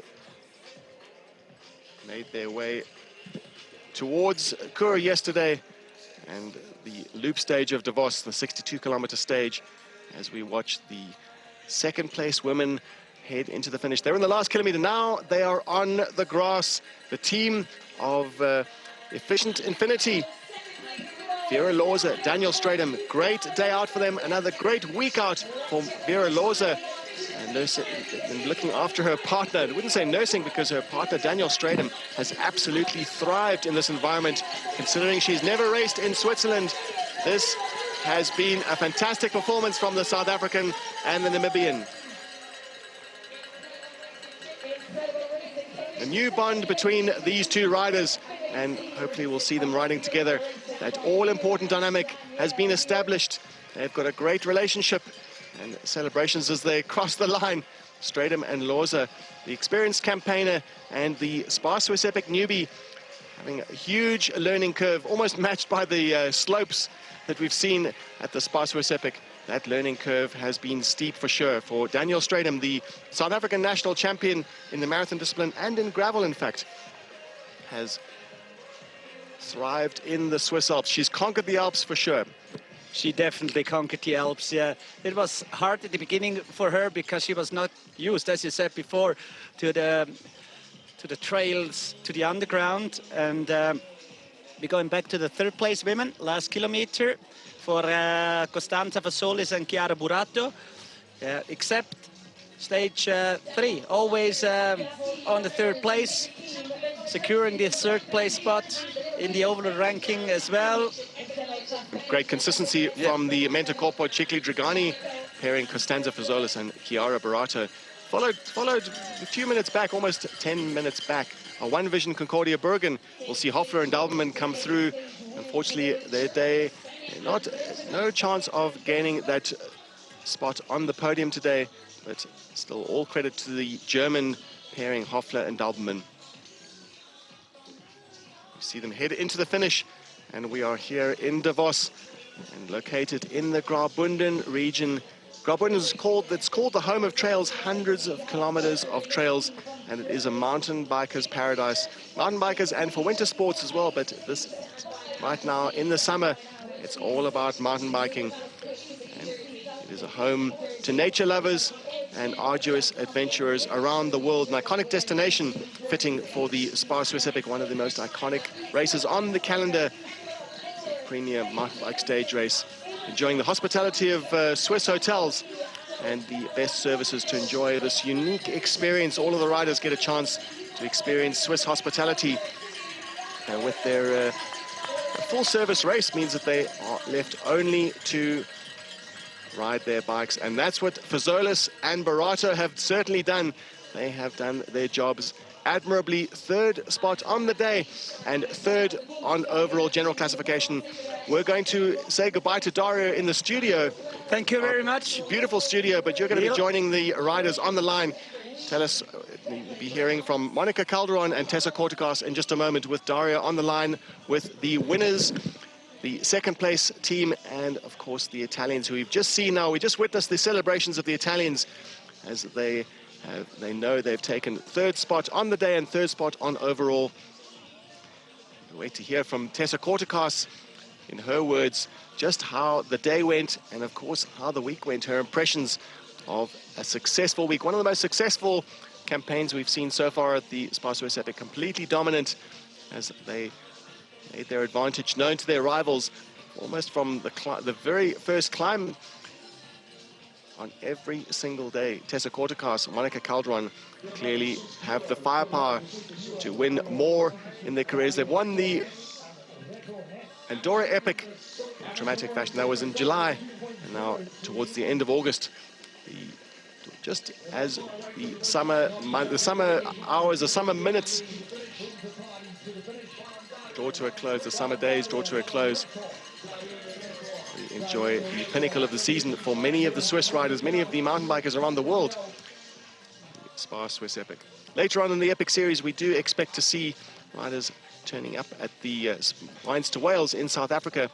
But let's just have a quick look at the analysis where the advantages were made known by Calderon, Martinez and Kortikos. It was really the climbs where they had the biggest amount of firepower, and they made it count, with Loza and Stradum always seeming to be faster on the downhills. Great to see Loza and Stradum, the confidence of Stradum on the descents in Switzerland, and no doubt taking more confidence.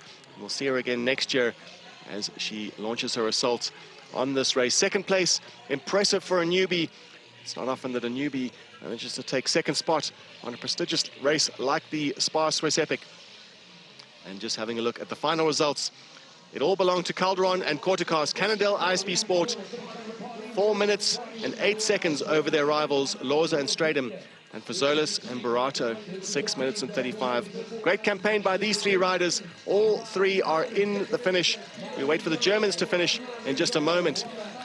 It's all about the celebration of Kortikos and Calderon. Dario's on the line, and he'll be able to have a chat to Tessa Kortikos, Monica Calderon, and just get a sense of how they're feeling after such a successful week at the SPAR Swiss Epic.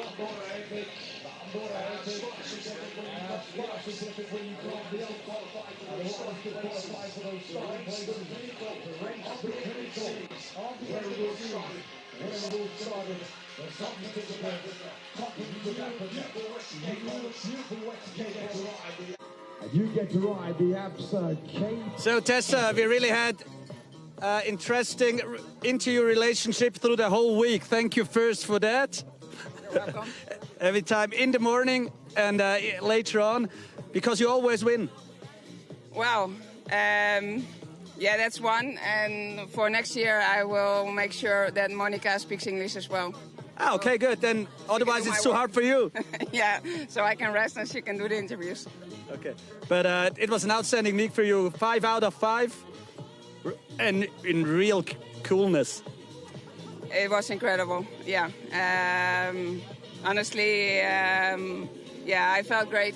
I didn't expect to feel that comfortable, and yeah, I'm really happy with the result.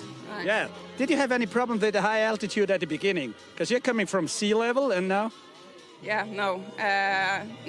That's what I was surprised as well, especially the first day. I noticed a bit with my heart rate, but that was everything. Like. Great. How are you feeling now? So the legs or the back, or does something hurt? Yeah, mostly my back. My legs are fine, and It's because I was comfortable. Monica was suffering a bit, especially today on the first climb. She really needed time to get in her rhythm. So yeah, my legs are fine just because I could control a bit more than she did. But in the end, that's also what made her like keep pushing and pushing. I don't know if she's really happy with me. I think she is. But So something for the next year as well, this team. I hope so, yeah. That would be great. Thank you very much. Congratulations. A nice celebration with a lot of champagne, hopefully. We will, yeah. Have a good one. Thank you very much. Danke.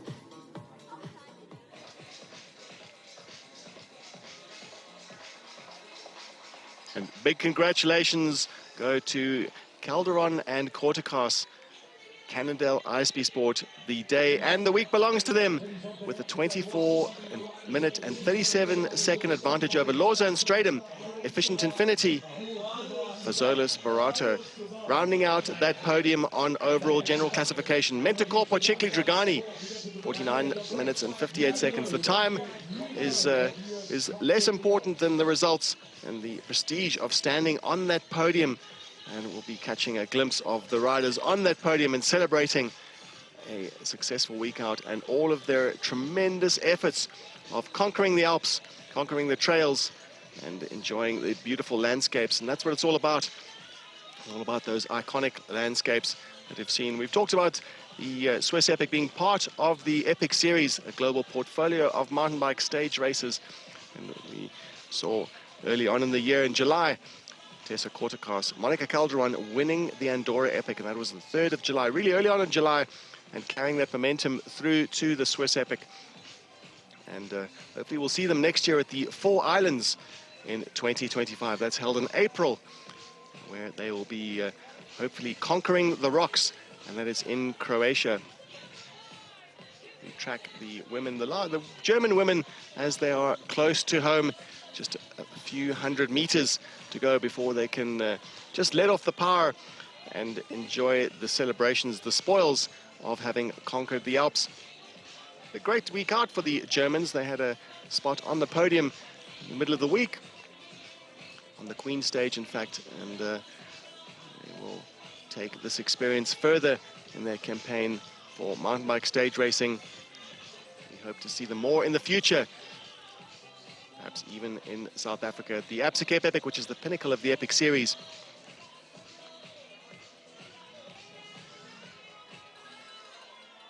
And there we have it, the last Ibex, a special trophy for Danny Schneider.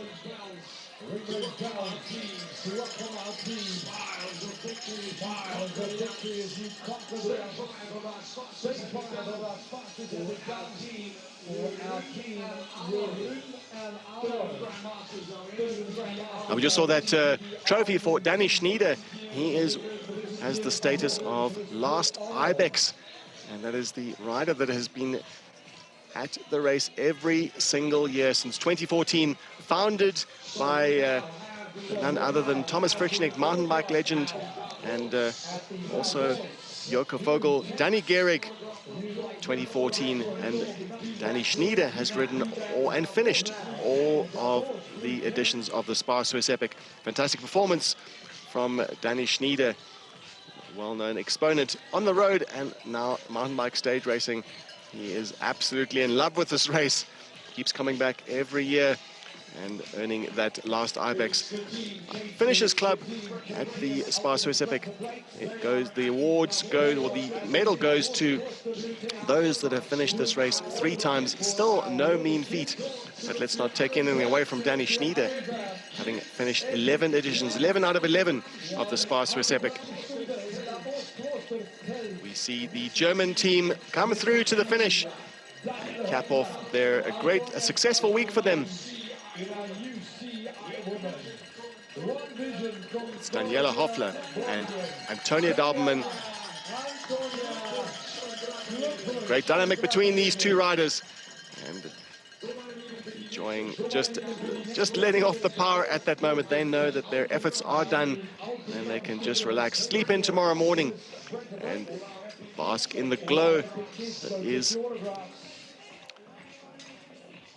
a worthy finisher's medal for these German pairing at the SPAR Swiss Epic 2024. We'll hopefully see them again at the race, and it looks like they enjoyed themselves.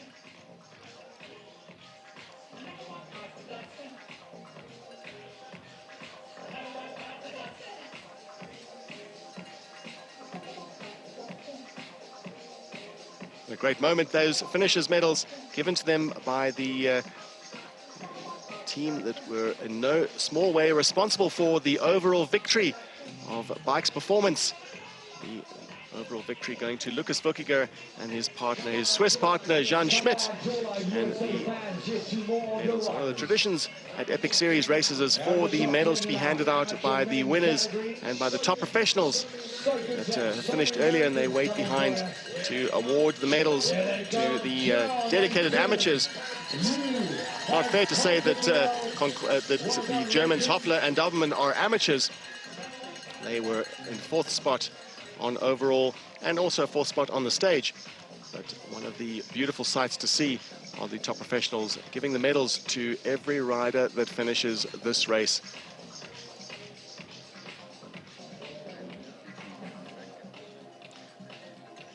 And in just a moment, we're going to be crossing down onto the line. We're talking to Vera Lorza and Daniel Stradum. A successful week out for them, and down to Dario on the finish line.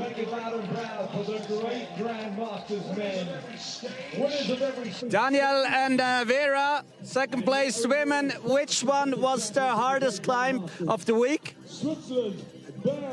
I think yesterday, the first one. Up to Strela Pass, right over there. You agree with that? Yeah, I agree to that. I was walking for most of it, so yeah, I think that was definitely the hardest one. It's a real steep thing. What about the downhill trails? Enough time to enjoy these ones at the Swiss Epic? Today the trails were actually really nice. Yesterday, yeah, let's talk not about that. Okay, so how are you feeling after this whole week? It's your first Swiss Epic. It's actually, I don't think it's quite sunken in yet that I've finished. The build-up was really big and very exciting and nervous, and during the week, you know, it's hard and you want to rest and everything, and so actually to be standing here finished as the second ladies in is absolutely amazing. And yeah, I can't wait for it to settle in, because I think I'm still out in the mountains. Yeah, the adrenaline is still pumping, so, but it's really amazing, and I was so lucky to be able to do it with Vera. I wouldn't have been able to do it without her. She would have easily. Yeah, okay, but you're a good teacher, I guess. Yeah, I think we had a good ride together. Yeah. You helped each other during the whole week. You had a good conversation all the time. Good mood.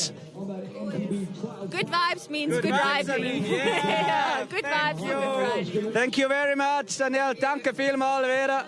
Coole Woche gewesen mit euch. Mega. Danke.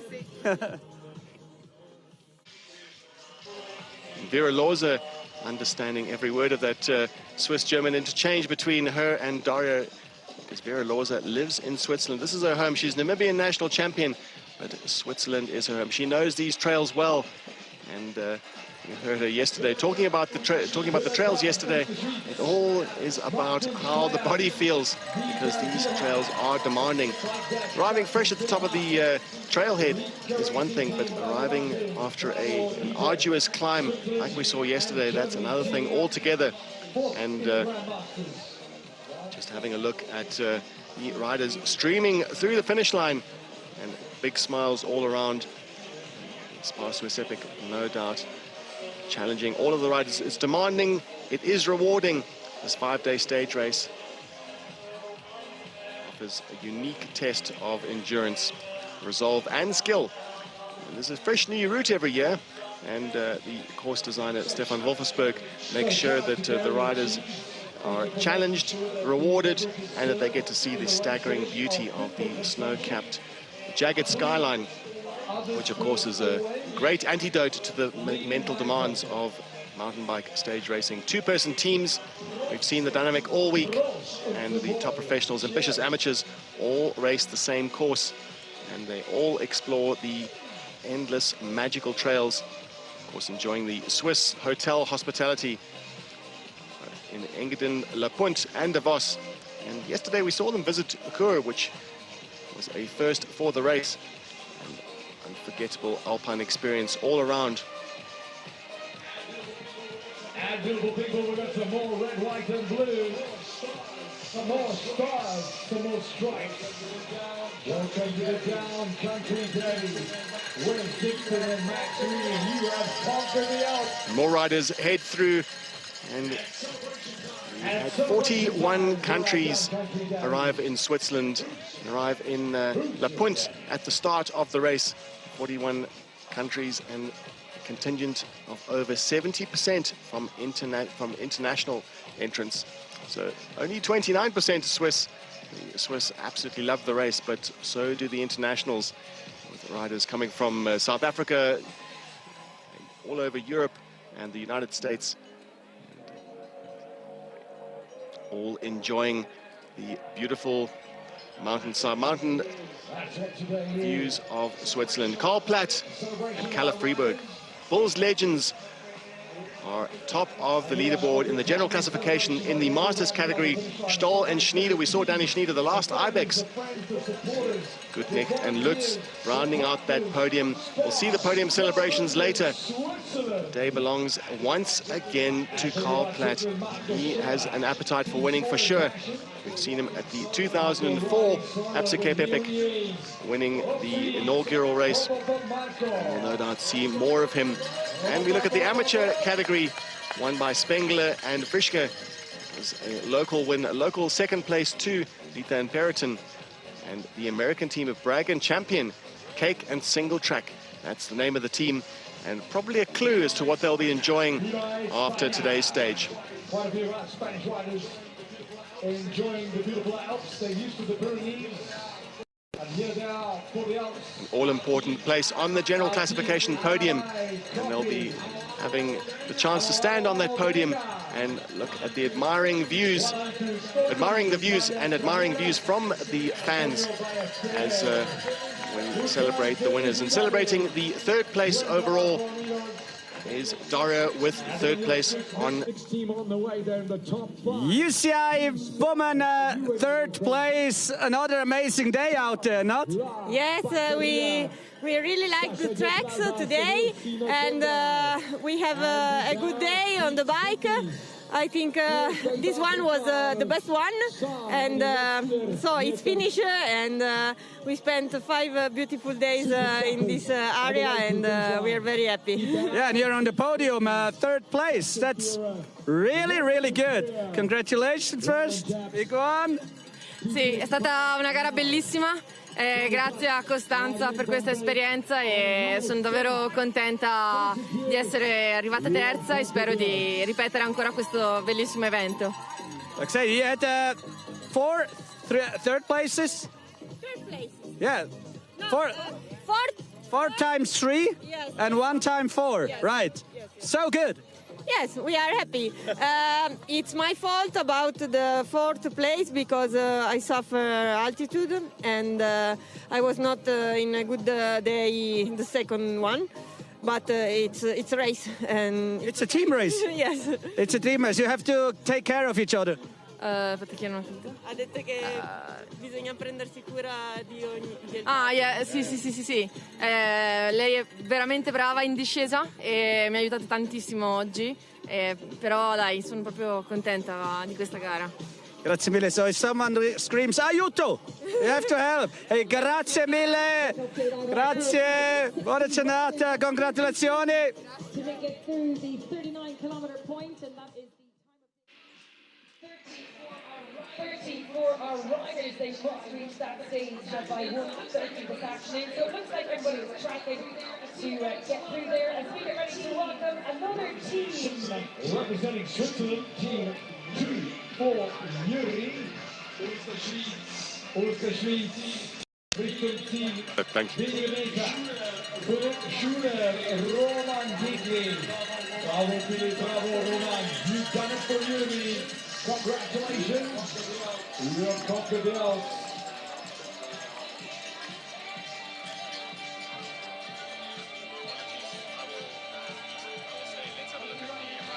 Every rider now, over half halfway on the final stage of racing. And as we watch the riders come across the finish line, we're going to enjoy some of the highlights of the day, some pictures, beautiful pictures of and scenes of the alpine challenge that was stage 5 of the SPAR Swiss Epic.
Well, Dario, what a fantastic week that we've had. Yeah. It's been proven to be just one of the most spectacular races, and nature has just shown us what it's got to offer. Absolutely, and I think we've drawn the curtain on the 11th edition. It's just such a fantastic week. It's the grand finale. It has not disappointed us at all.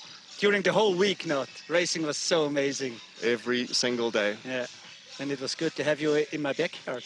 Thank you. It was great of you to tell us all the local secrets, all of the local nuances, the ins and outs, and to chat to the local riders. And we had a fantastic time, all of us. and I'm sure the fans have too. Thank you, Dario. Thank you very much, Neil. The week's been a testament to human endurance for sure, and they've been rewarded by these amazing trails, this network of trails that Stefan Wolfersberg has put together. Yeah. Graubünden has proven itself to be the home of trails, an iconic destination like this. And we have to say congratulations to all the winners. To all the riders. And all the riders. To all the riders. So that was such a performance, such an amazing performance of him. I'm running out of English words now. Well, hopefully I can complete that. And it's really about thanking everyone who's joined us on this amazing journey. And it's goodbye from us. Thank you, Dario. Ciao zusammen. Danke vielmals. Grazie, Fitch.